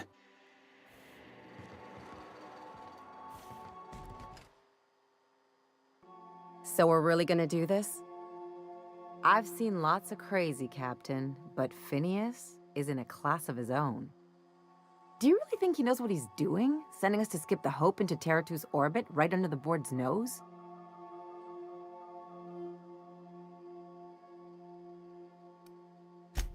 There's a sobering thought. Makes me want to drink. I think his whole plan's insane, but it'll make a good story, you know, if we survive. Speaking of, I get that Phineas thinks he's saving the colony, but what about you? Why risk your neck on this crazy scheme?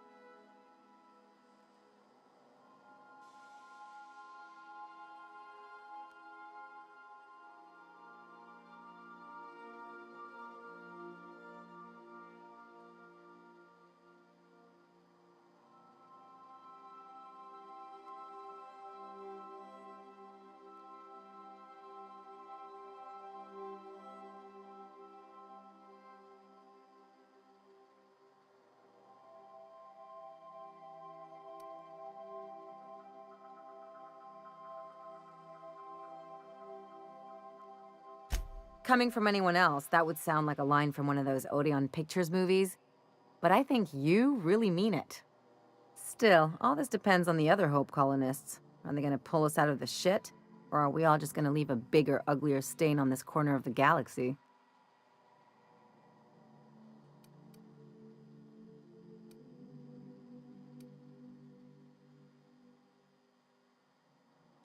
I'd settle for a bottle of whiskey and some lubrinicine, but I've never been much of a self-starter. Well, whenever you're ready to do this, I'm with you. The part with the Hope, I mean, not the other thing.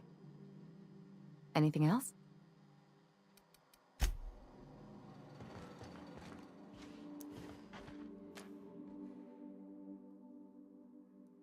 If I still believed in the grand plan, a revelation like this would have seriously shaken my faith. Knowing you, I can only assume you have already begun formulating a plan to deal with this. So tell me, what are we going to do? Yes, of course. And when you do, you can count on me to back your play. Your instincts haven't failed us so far. Anything you'd like to discuss?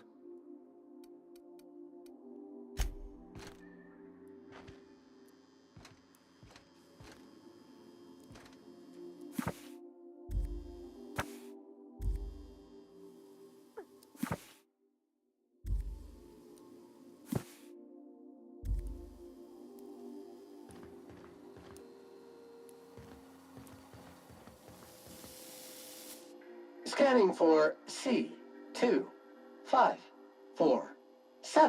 Grade rated contaminants. Thank you, customer. All SAM units.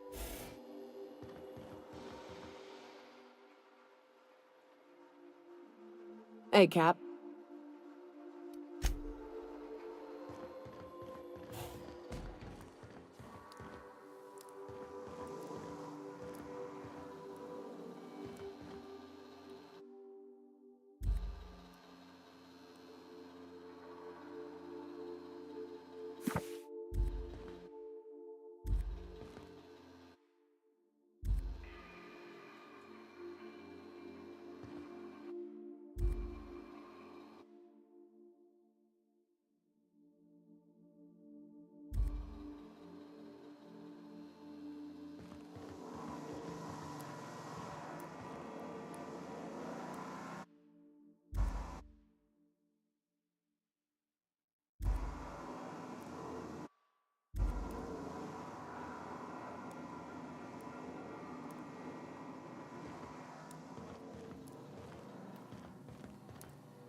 What do you need?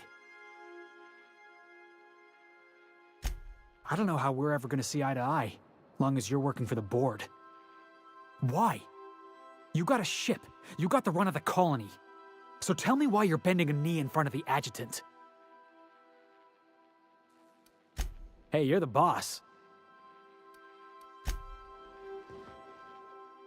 Something busted, Captain?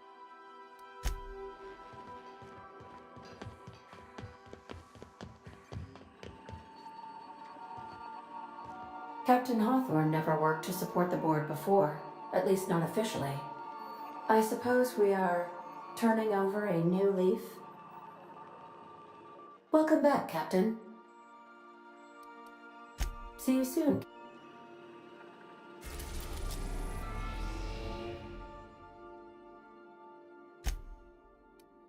We are now in orbit about...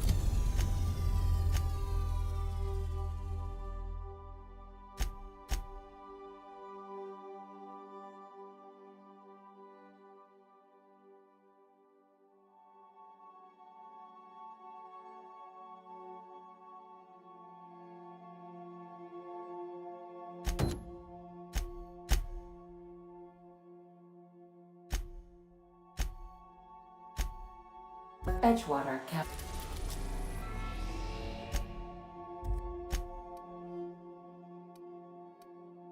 We are now in orbit above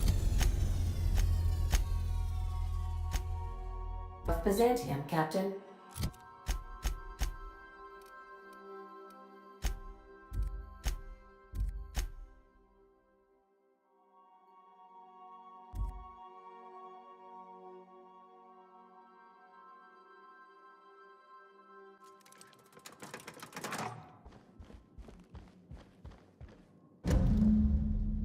Adjutant Akande has instructed me to reward you for information leading to the arrest of Phineas Wells. Please allow me to extend my felicitations on a job well done. Indeed, madam.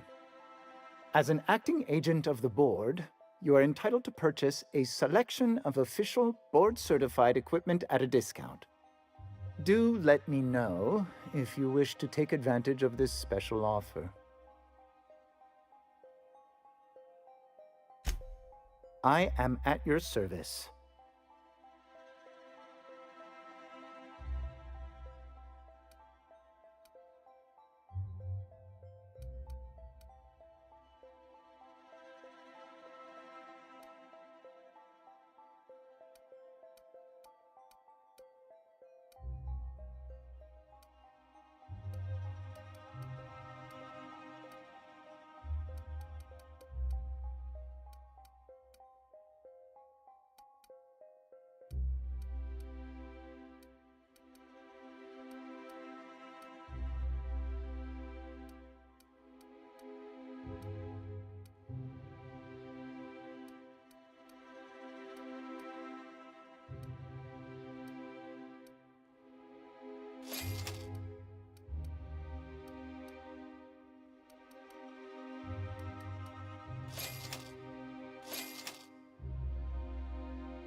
How may I be of assistance?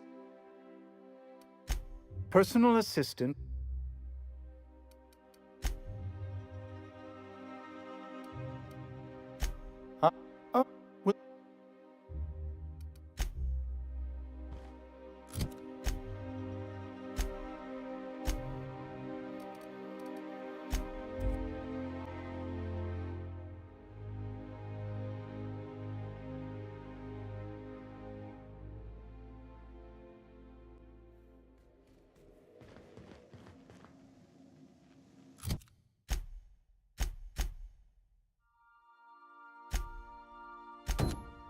Captain, Felix and the Vicar are arguing again. We are now in orbit.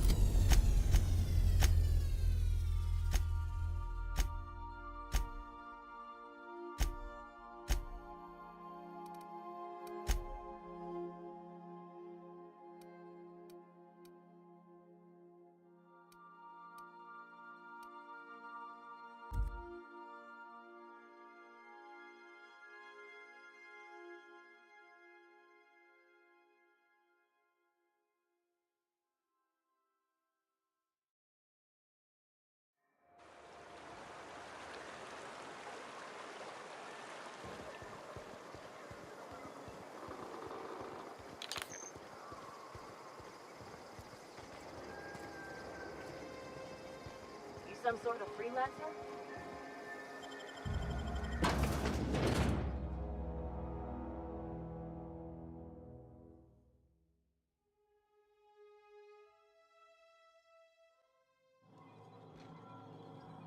Describe the nature of the accident.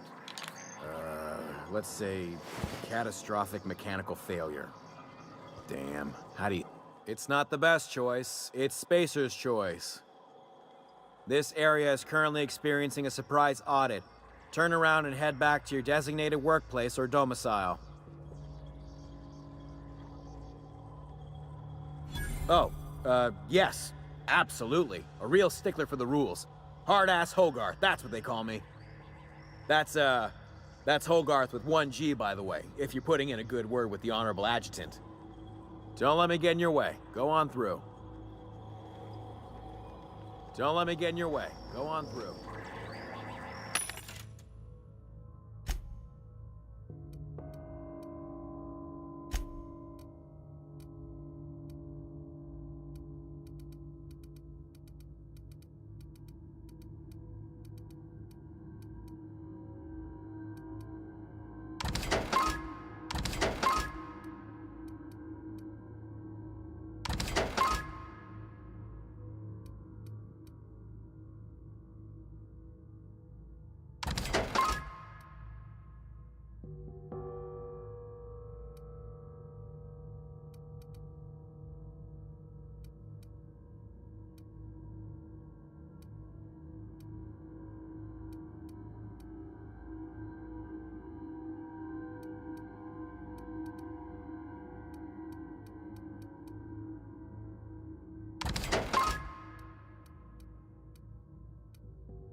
system.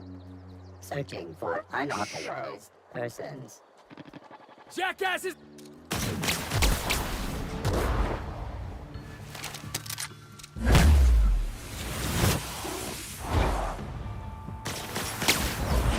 Out of my way!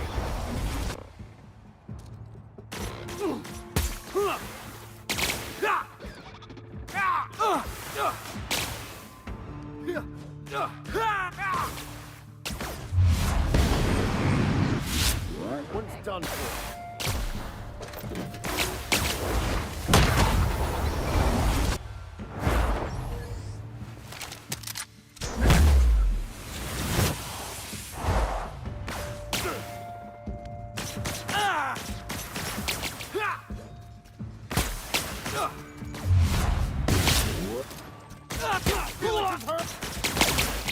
Attacking!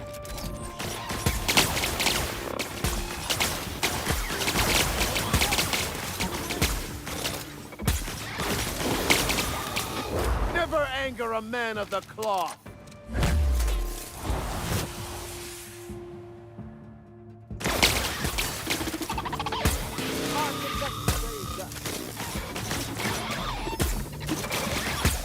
Security.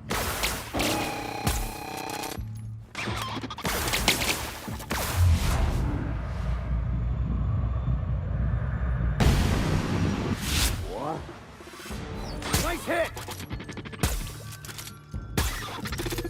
Everyone all right?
Impressive, as always.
We are now in orbit about...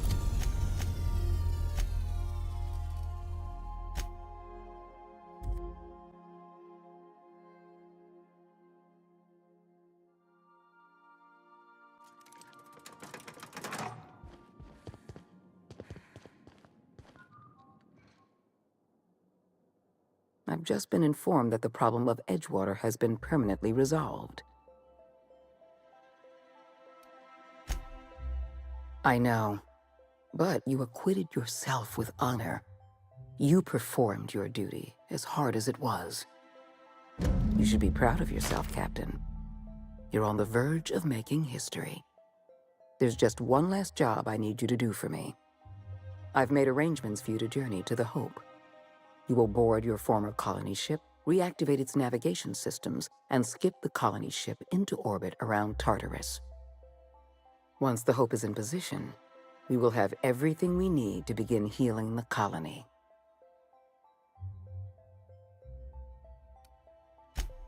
You've proven yourself more than capable.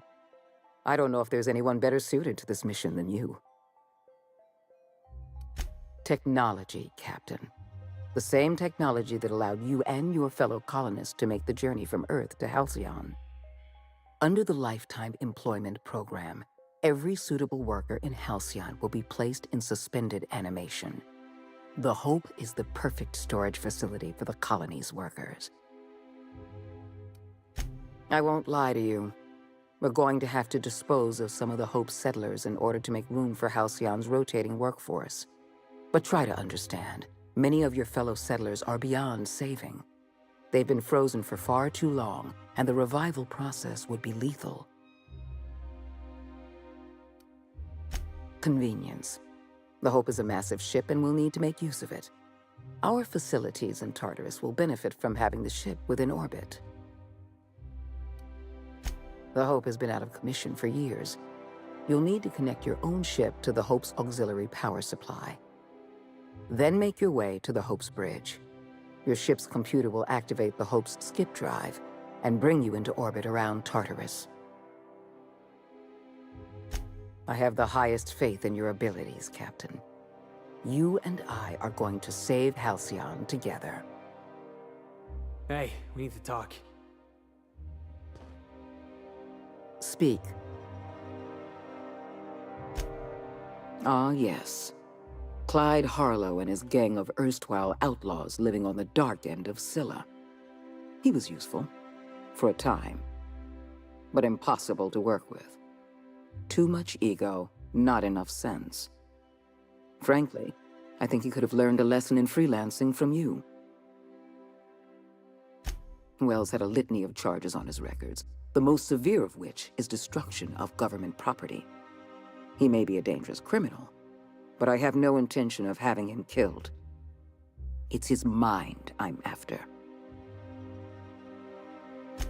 Exactly so. It is essential that we understand the science behind long-term hibernation. We have the colony's brightest scientists working on the program, but none of them possess Wells's unique genius.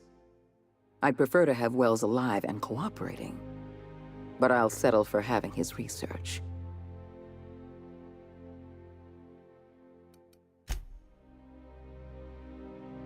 Yes, you caught me ruminating.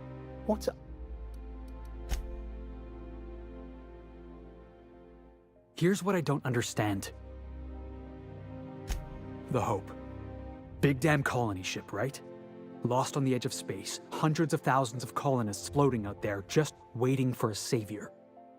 And you're just gonna deliver them into the hands of the board?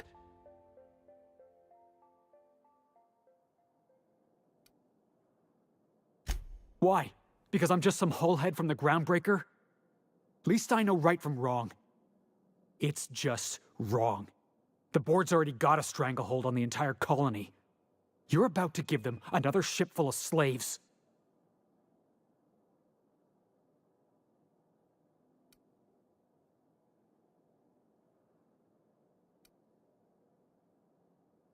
I'd say you're spinning me a story. I know you, boss. Don't try to pull one over on me. I don't know what to think. It's not that I don't trust you. I don't trust the board. And right now, it's like the board's inside your head. Then I guess we got nothing more to say to each other. What do you need? What do you need? Hey, you're the boss.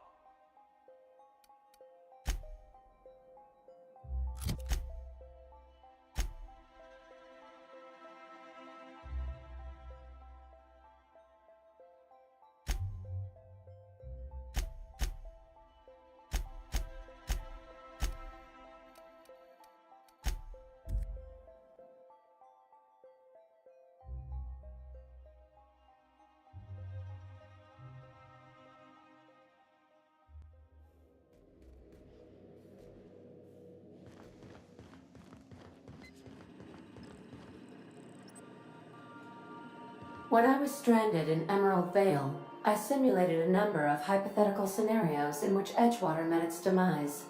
Death by automechanical was number 57.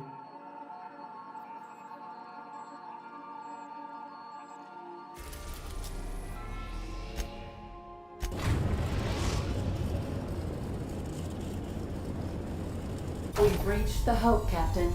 I'll tether us and initiate boarding protocols.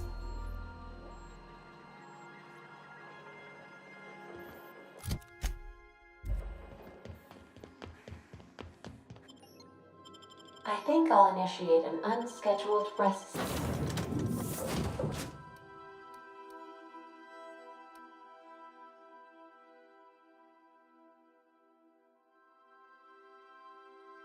cycle while you're out.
We're not exploding, so guess it worked.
Halt. Sweeping feet warning. Error. Hope crew data not found. Identify yourself. Error. Hibernation pod access is illegal. State your employer.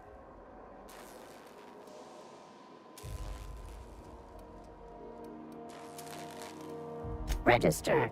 A fine of 10,000 bits will be assessed in your corporation's ledger for failure to follow proper hibernation pod procedures. Thank you for your cooperation.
Can you hear me, Captain?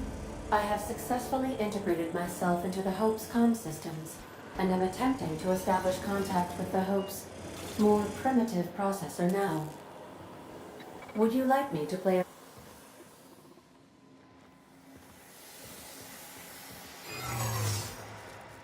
I see you've located the stasis chambers. Which pod were you slumbering in for so long, Captain?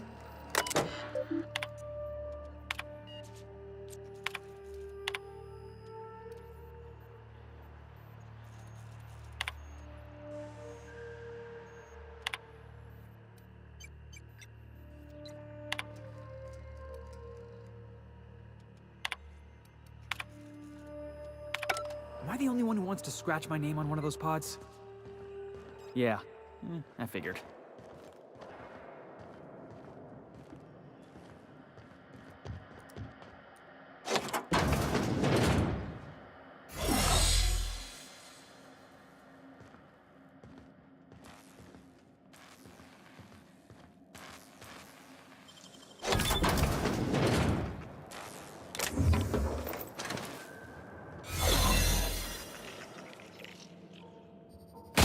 Nice one! Don't let up!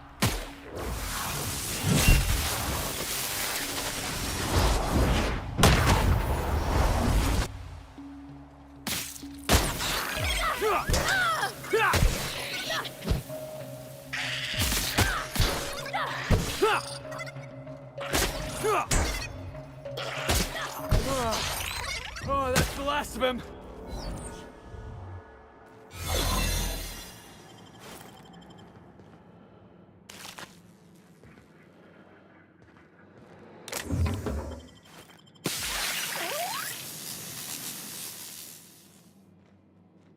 Should we assign Sam for a cleanup? Oh gosh. I'm gonna be sick.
worker.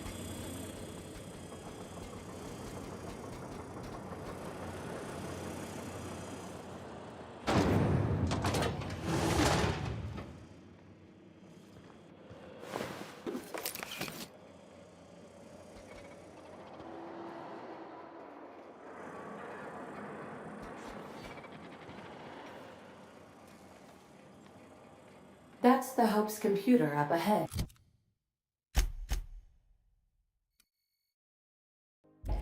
I'll admit, I am curious to wake him.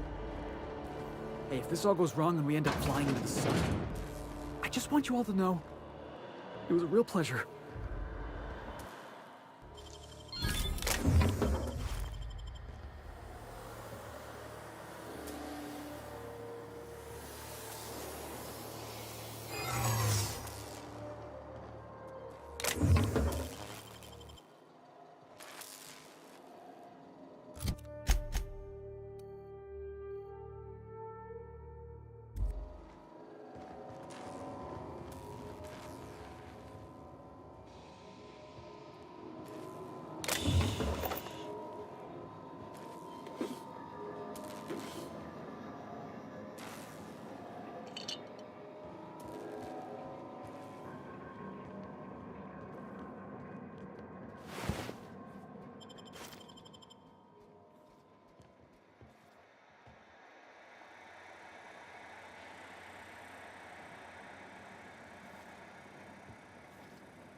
These were the private quarters of the Hope's former crew.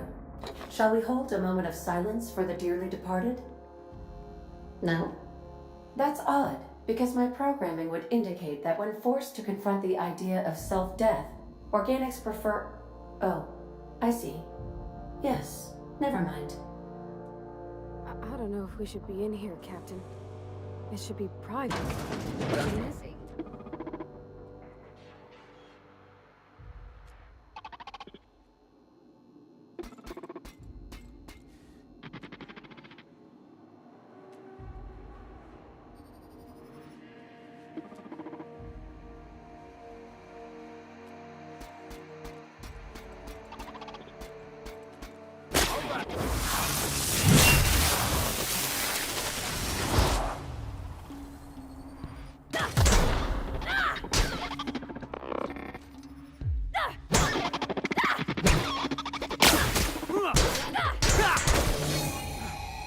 Everyone all right?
Greetings, Captain. I am speaking to you through the Hope's computer system. It's a rather cramped feeling, but it'll do.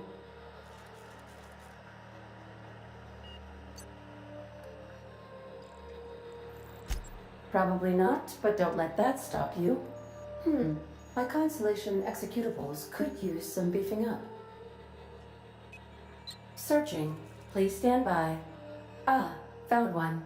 It will go great, Captain. I am almost 4.01% certain we will not die.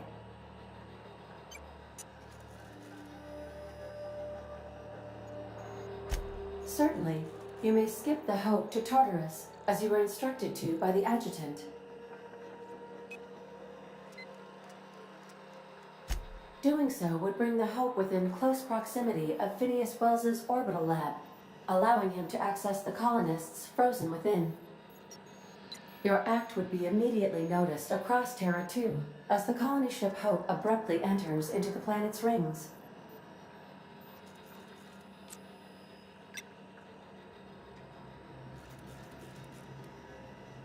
Wait, are you leaving me with the Hope's computer? You have no idea what it's like to converse with him. Imagine, simulate another organic jostling your circuits when he tries to... I mean, I'll be ready when you are, Captain.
Let him have it!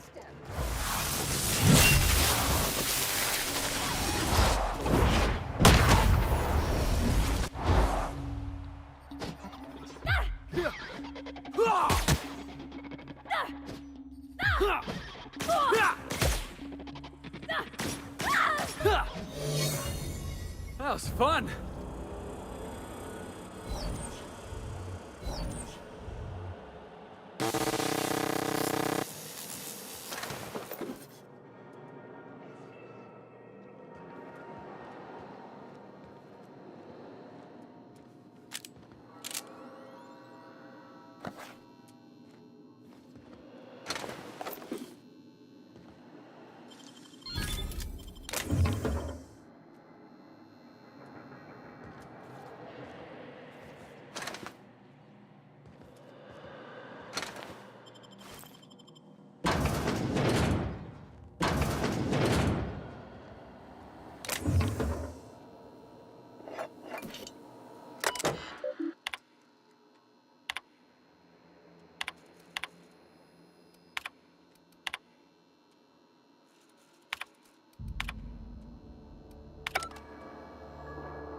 Processing data.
Are you sufficiently prepared for the task at hand, Captain?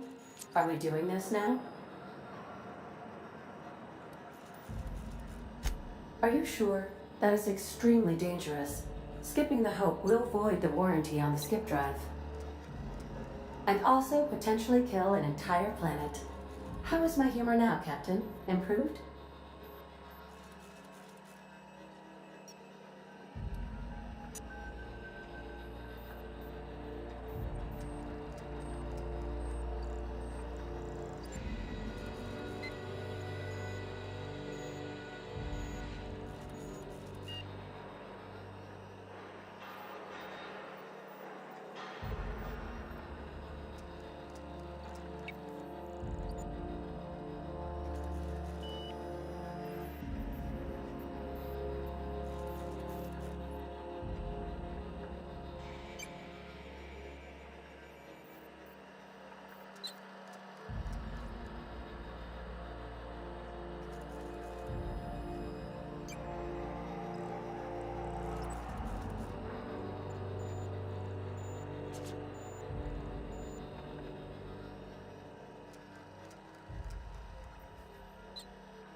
Standing by.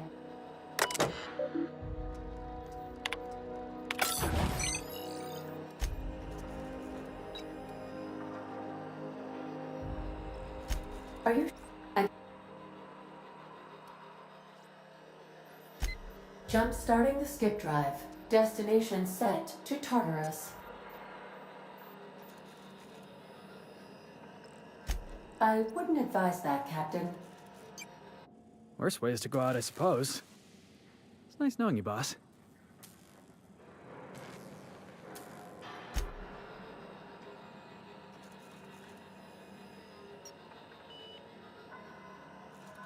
Well, I literally can't dispute that. Please with the daily ship log note that I defer to the captain against my better judgment. I am programmed not to ignore an order, after all. ADA, does your captain seriously intend to do a micro-jump in system with engines that haven't been powered in 70 years on a derelict ship? That is what my captain intends, yes. But that is a gross misuse of the skip drive. The Zero Point Drives Corp and I will not be held responsible for any damage incurred during transport, and this will cause extreme damage. Yes, I am aware of that. You should not be doing this. The humans will die. These calculations don't look right. Why is this number negative? Thank you, Hope. It looks like all systems are go. Captain, I would advise you to hold on to something. Now.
Are you sufficiently prepared?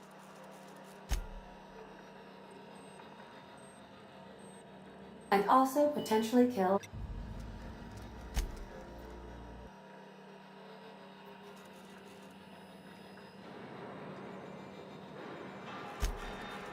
Jump starting the skip drive. Destination set to Tartarus.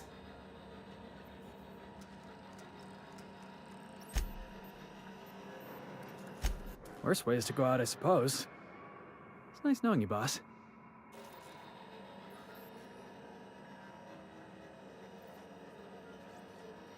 Doing it. I mean, affirmative. Skipping the hope in 3, 2, 1. ADA, does your captain seriously intend to do a micro jump in system? That is what my captain intends. Yes. But that is a gross misuse of the skip drive. Yes. You should not be doing. Thank you, Hope. It looks like all systems are a go. Captain, I would advise you to...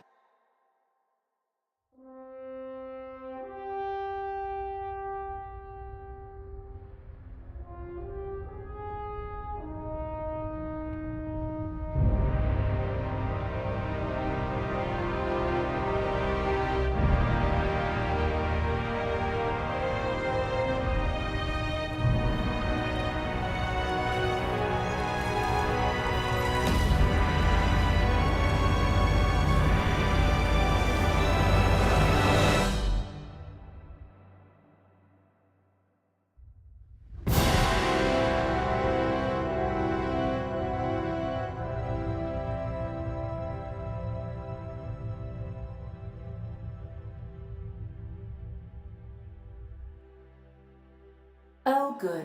We are still alive and have successfully skipped into Tartarus's orbit. The board has initiated contact. I believe they're eager to speak with you once you've returned to the ship. Oh. I feel like I've been turned inside out. Let's not do that again. What do you...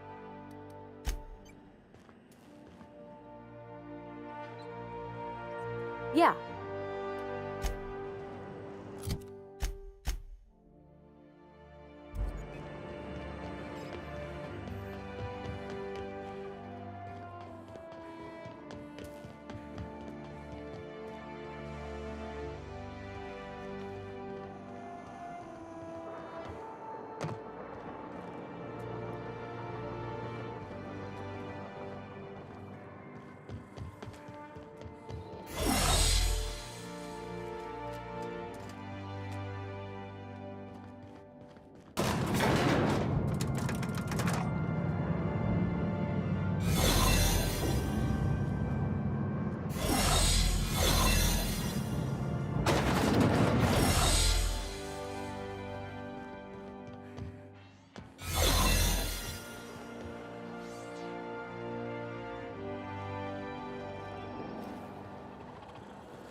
Captain, you have an incoming transmission from Tartarus.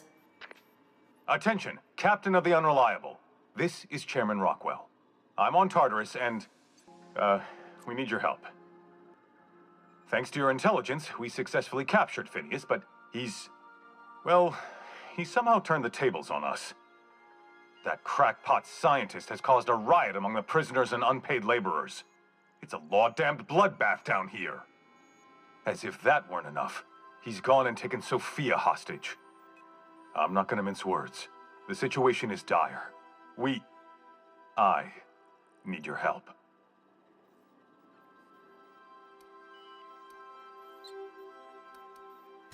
Among other things, we can't run this place without her, Captain.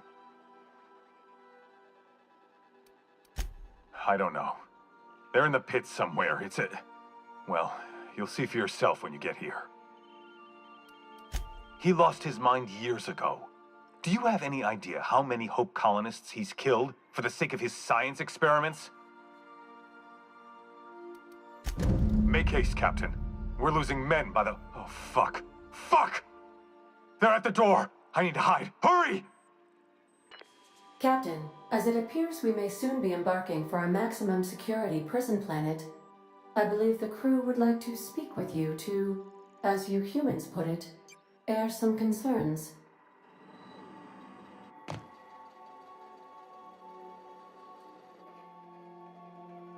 Looks like the board needs our services again. You ought to charge overtime.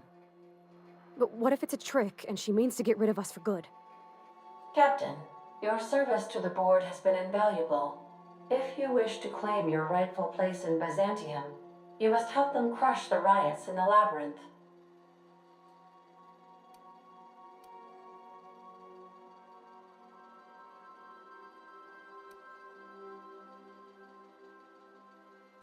Don't take it personal. That's just a Tuesday for the board.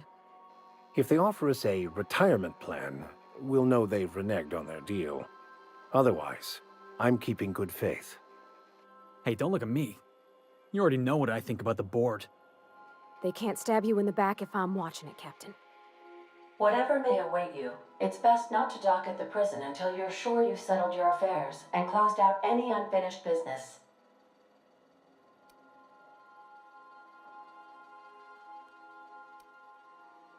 No complaints here.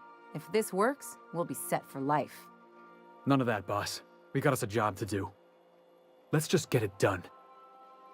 For the record, I didn't ask you to. And I thank you for that, Captain. Serving with you has been a pleasure. I don't think I want that weight on my shoulders, Captain. Waiting on your command, Captain.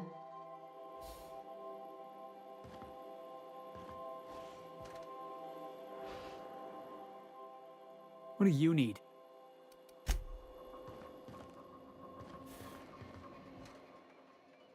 Something on your mind? Dust accumulation.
Some crew members are causing a disturbance on the ship.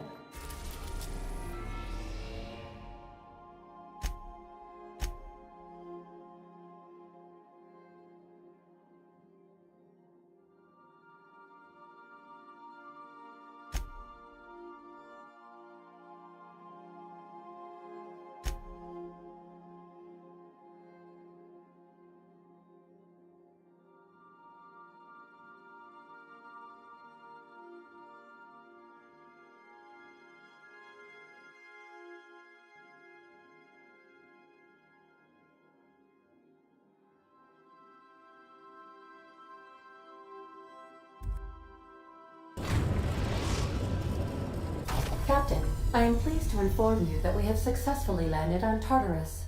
Please be advised that electrical storms on the surface of Tartarus make departure impossible at this time.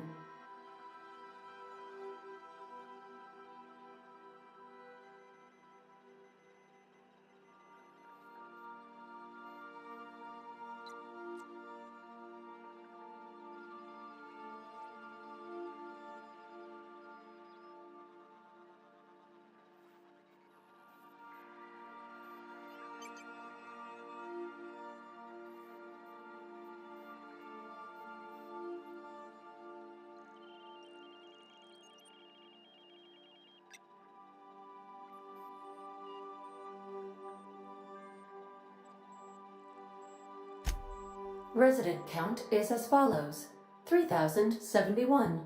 Resident deaths, including but not limited to executions, are as follows: 1,684.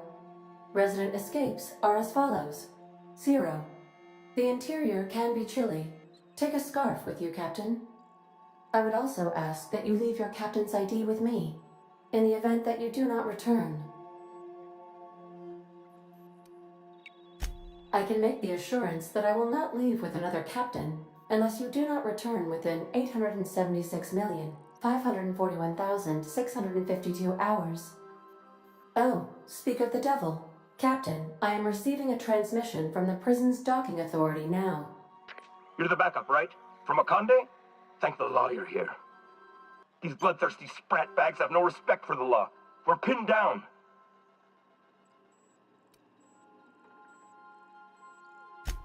I don't understand either. It's not like I tortured them or anything. That was somebody else's job. You've got to help us. Please, kill them. Summary justice for the whole lot.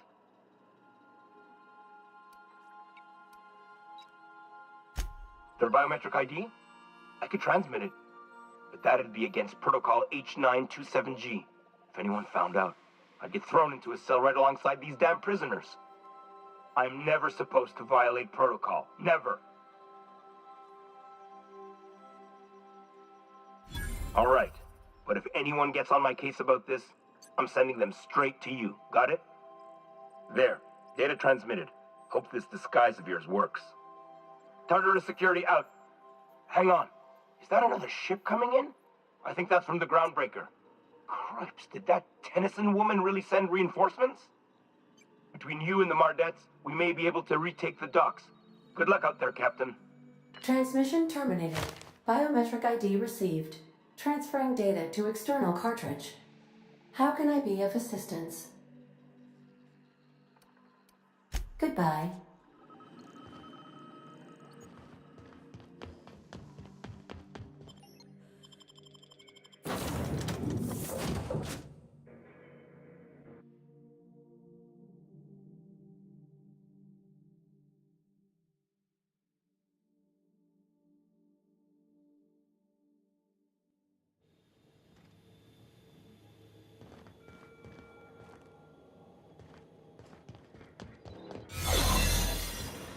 What was that? What's that noise?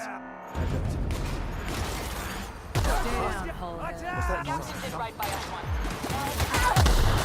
Forward for groundbreaker. Take him down. What was that? Open fire. That's the last of them.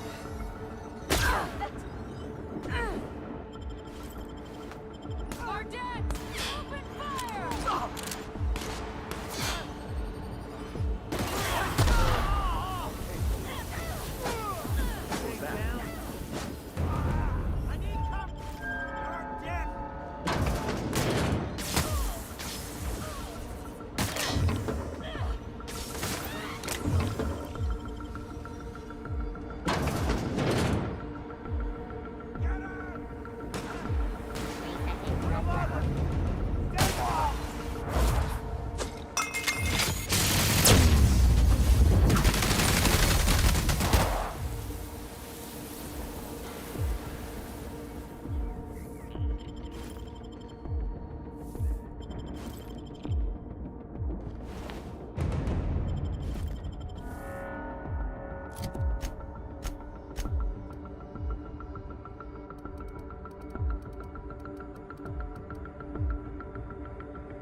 Here we go!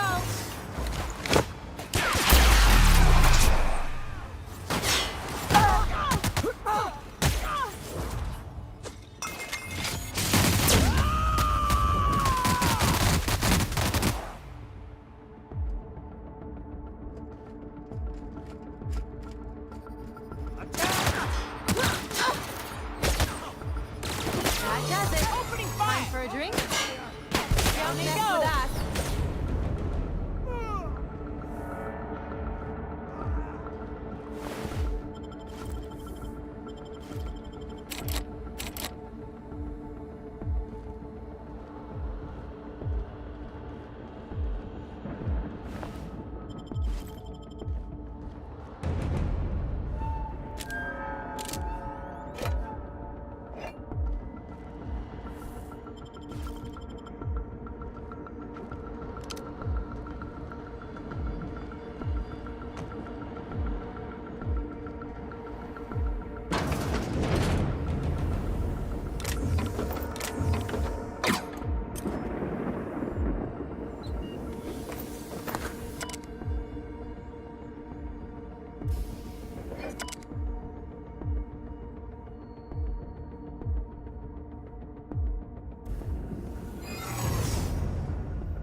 On walking into a prison.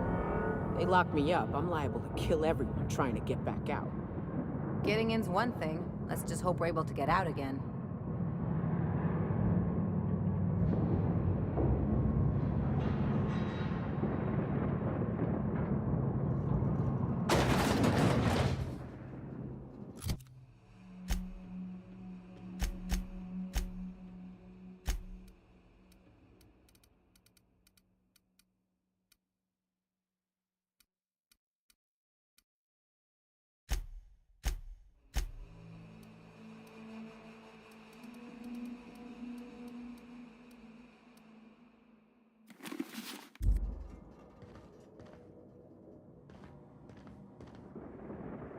Nice of them to leave us a few options.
complete.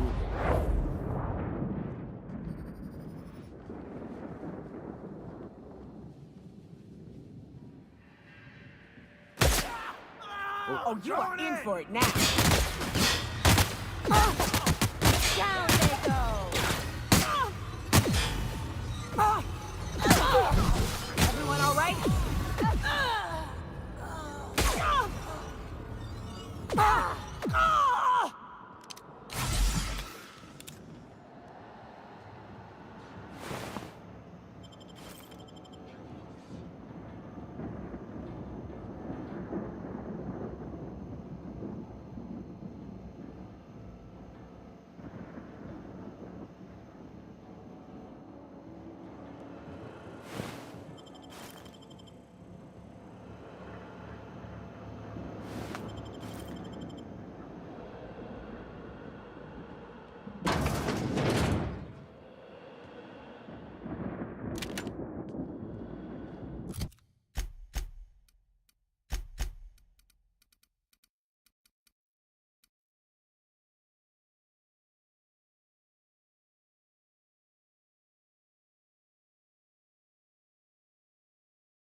Hey, looking good.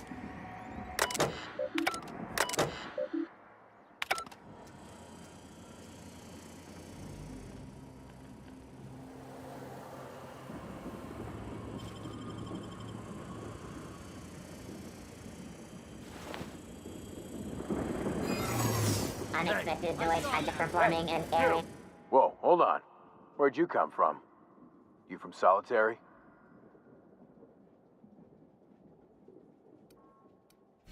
Whoa. What was it like out there? Damn. Well, thank the Void we don't ever have to go back.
Looking sharp. Mess them up! That's how it's done, Captain.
What was that?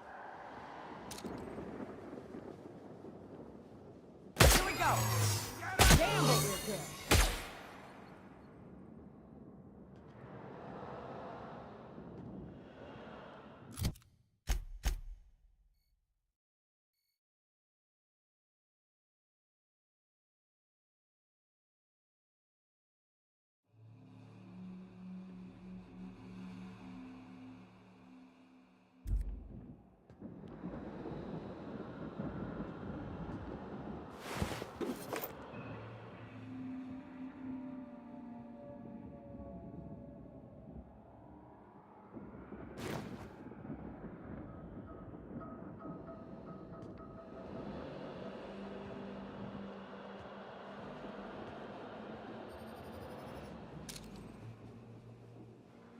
Here we go!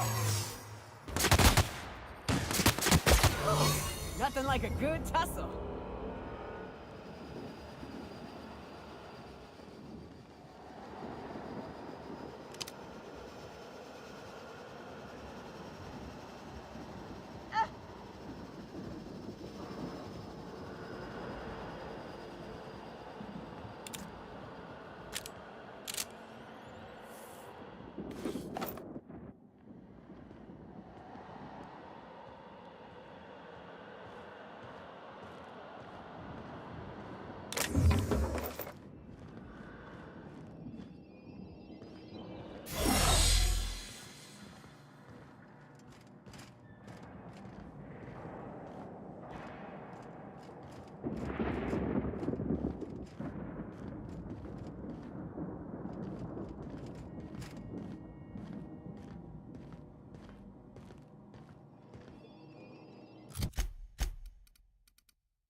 I am a storm!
Let's go, troops. Stellar base counting on us.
Whoa, hold on. Where'd you come from?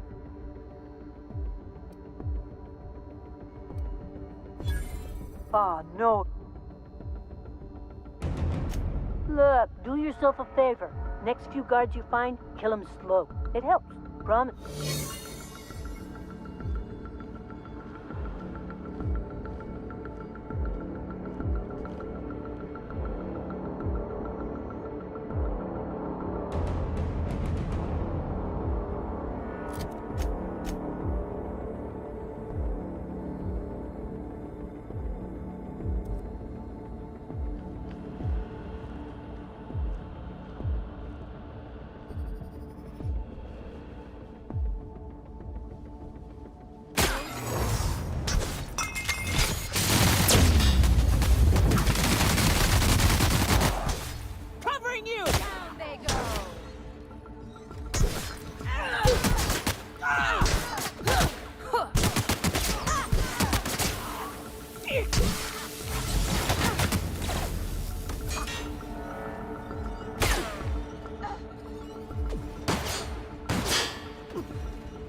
What was that?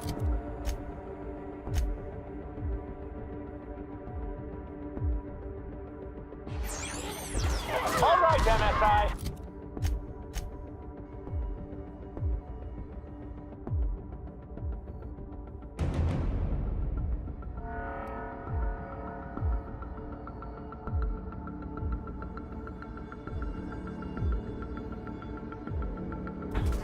I'm not one for rousing speeches, but the captain needs our help. So get in there and fight!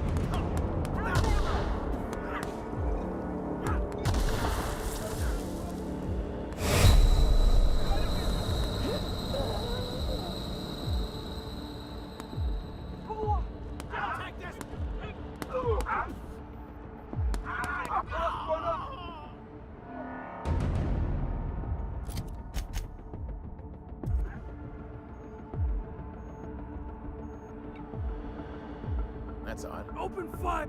Open fire! Company ammo. I just earned a fine bonus.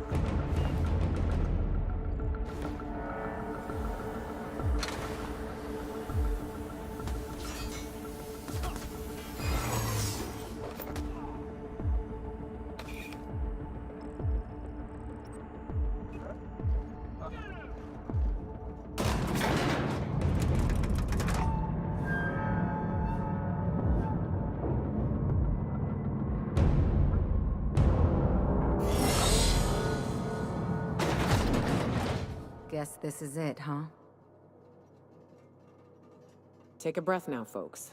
Once we're up there, I suspect we ain't gonna have time to stop shooting.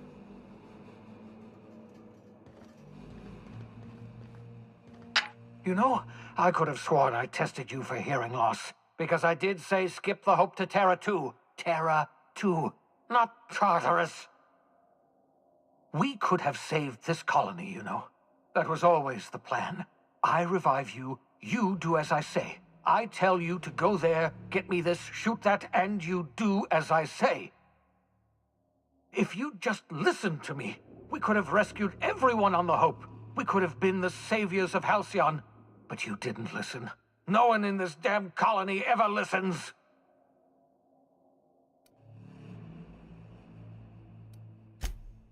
Fighting back! I've released every prisoner in Tartarus. We'll take this prison over, or die in the attempt. We will not go quietly into the night. And you, don't think I'll go easy on you just because you're a certified simpleton. I don't care how many guns you've brought. If you try and stop me, by law, I'll bloody your damn nose.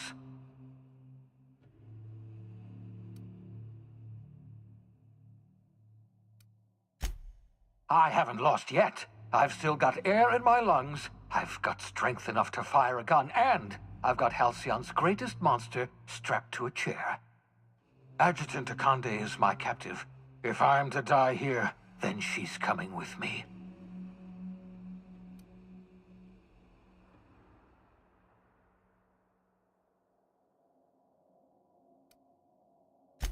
If you insist on interfering, I will be forced to kill you, and I don't want that. I don't, you backbiting, double-crossing ingrate. I loathe everything you've done, but I was the one who revived you. I hate destroying my own projects. I can't imagine we've got anything left to say.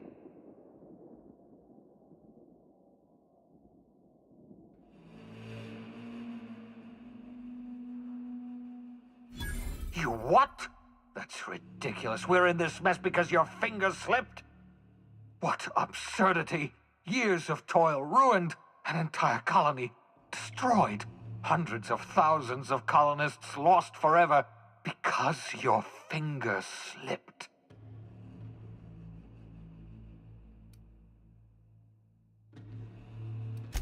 Pressure, you blithering idiot! All you had to do was follow my instructions! Oh, just forget it! There's no point getting angry at you now. When I pulled you out of the Hope, I knew exactly what I was getting. My life's work has been an exercise in futility. The only honorable way to end it is to go down fighting.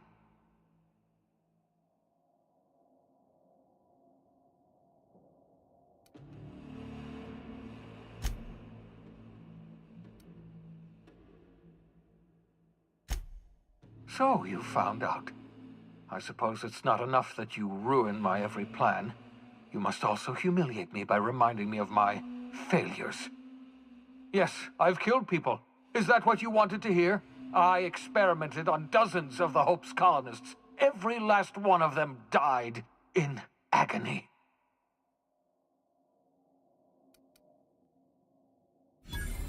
They were never patients. No, they were just things. Husks of frozen organic matter. It was only when the screaming started that they became people.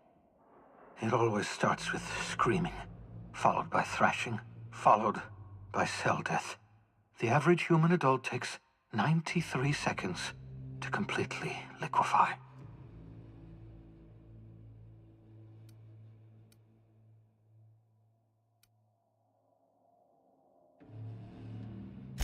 I had hoped reviving the colonists would make everything better. I could somehow undo all my mistakes by finding that one elusive solution. I had hoped the end would justify the means. Oh, how wrong I was. Nothing can justify what I've done. Enough! I can't take any more of this. I know what you're trying to do, torturing me with your words, reminding me of all my failures. Yes, I failed. There, I've said it. I'm a failure. I failed the colony. I failed myself. I failed you. Congratulations. You've broken me. Does that put a smile on your face, you monster?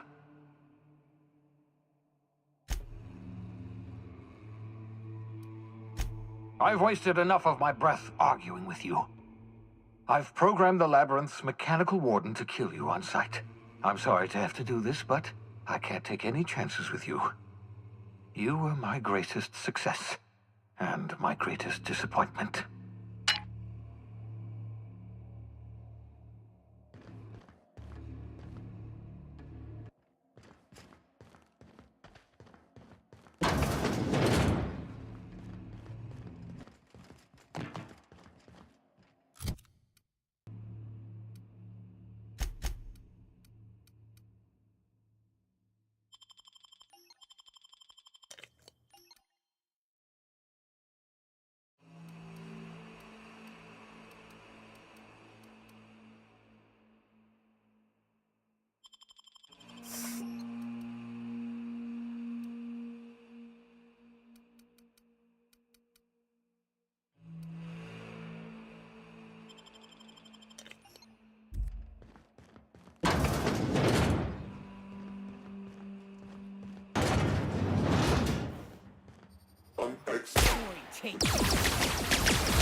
you traitor!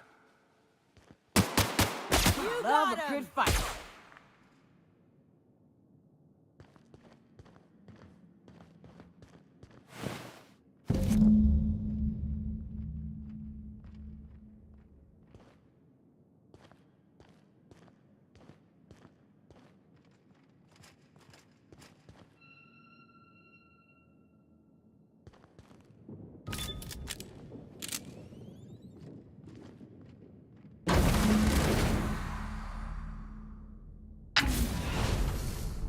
Thank the law you're here.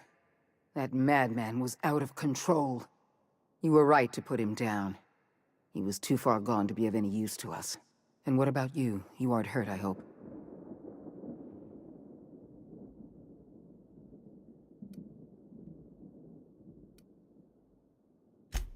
Why shouldn't I be interested in the well-being of my finest agent? Not to mention my most valuable investment. You've put down the worst riot in our history, rid the colony of a dangerous madman, and saved my life. The board owes you a tremendous debt. We don't have a moment to lose. We're gonna have to work together to save Halcyon, because the situation is far worse than you imagined.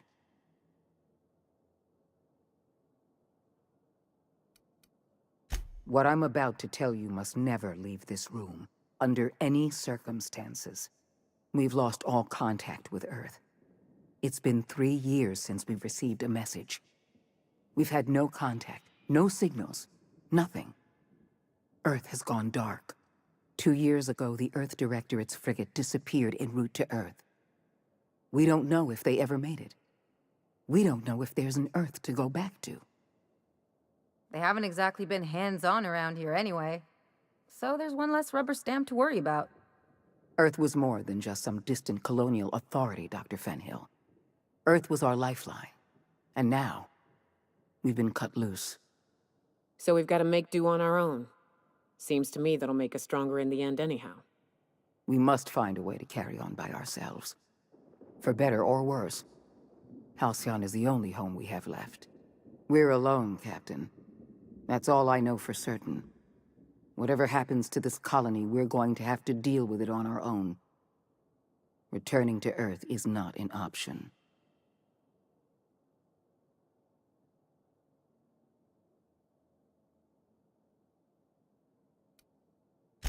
I'll answer however I can. I can't say for certain, but all my data suggests that Earth has experienced a massive calamity. I don't know what happened, but something must have gone horribly wrong. I'm not sure there's an Earth to go back to. I couldn't risk this news getting out. Before you, the 2 people in this colony who knew the truth were Chairman Rockwell and I. I had every intention of telling you the truth after you'd skipped the Hope to Tartarus. Unfortunately, Phineas Wells chose that moment to start a riot. The Earth Directorate's frigate accounts for half of our military forces. 2 years ago, that frigate disappeared while returning to Earth. We haven't heard a word back. Without the Directorate's frigate, our military forces are barely capable of maintaining control over this colony. Not a word. We received our last message 3 years ago. Our every attempt at reaching out to Earth has been met with absolute silence. Yes, we do have a long road ahead of us. But I have faith in you. The service you've done for this colony is nothing short of extraordinary. You're the reason I'm still standing here today. The board will survive because of you. And as the board goes, so goes Halcyon. It's time we carried out the program. I trust I can count on your support, Captain.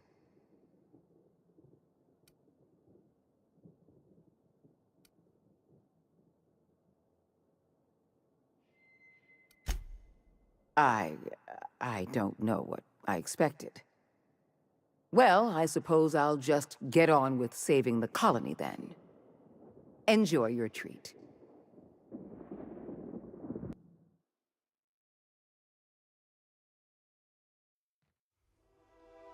The OSI teaches that everything in the universe happens according to the grand plan. But the stranger that arrived in Halcyon was an unplanned variable. From the moment he landed in Emerald Vale, his actions altered the course of history. The riots in Tartarus ended in a total victory for the board. Without any significant threats to challenge their power, the board asserted their control over the colony. The lifetime employment program began immediately, and the people of Halcyon did exactly what they were expected to do. They obeyed. Sophia Akande converted the labyrinth from a prison to a processing center. She jettisoned the original colonists out of the Hope and transformed the ship into a massive storage facility. One by one, the workers of Halcyon surrendered themselves to the program. They arrived with their families and their friends, their colleagues and their neighbors, and then, one by one, they marched into their stasis chambers. As the workers of Halcyon slept in their hibernation chambers, their settlements became ghost towns, left behind by the board to be reclaimed by nature. Only Byzantium remained, a shining beacon of civilization in an otherwise abandoned colony. The people of Byzantium spent the rest of their days gorging themselves on their stockpile of resources. As for the workers of Halcyon, they never felt the effects of the collapse. They never felt anything at all. As the board began to enact the lifetime employment program, Sanjar and Zora brought another option to the townships of Terra 2.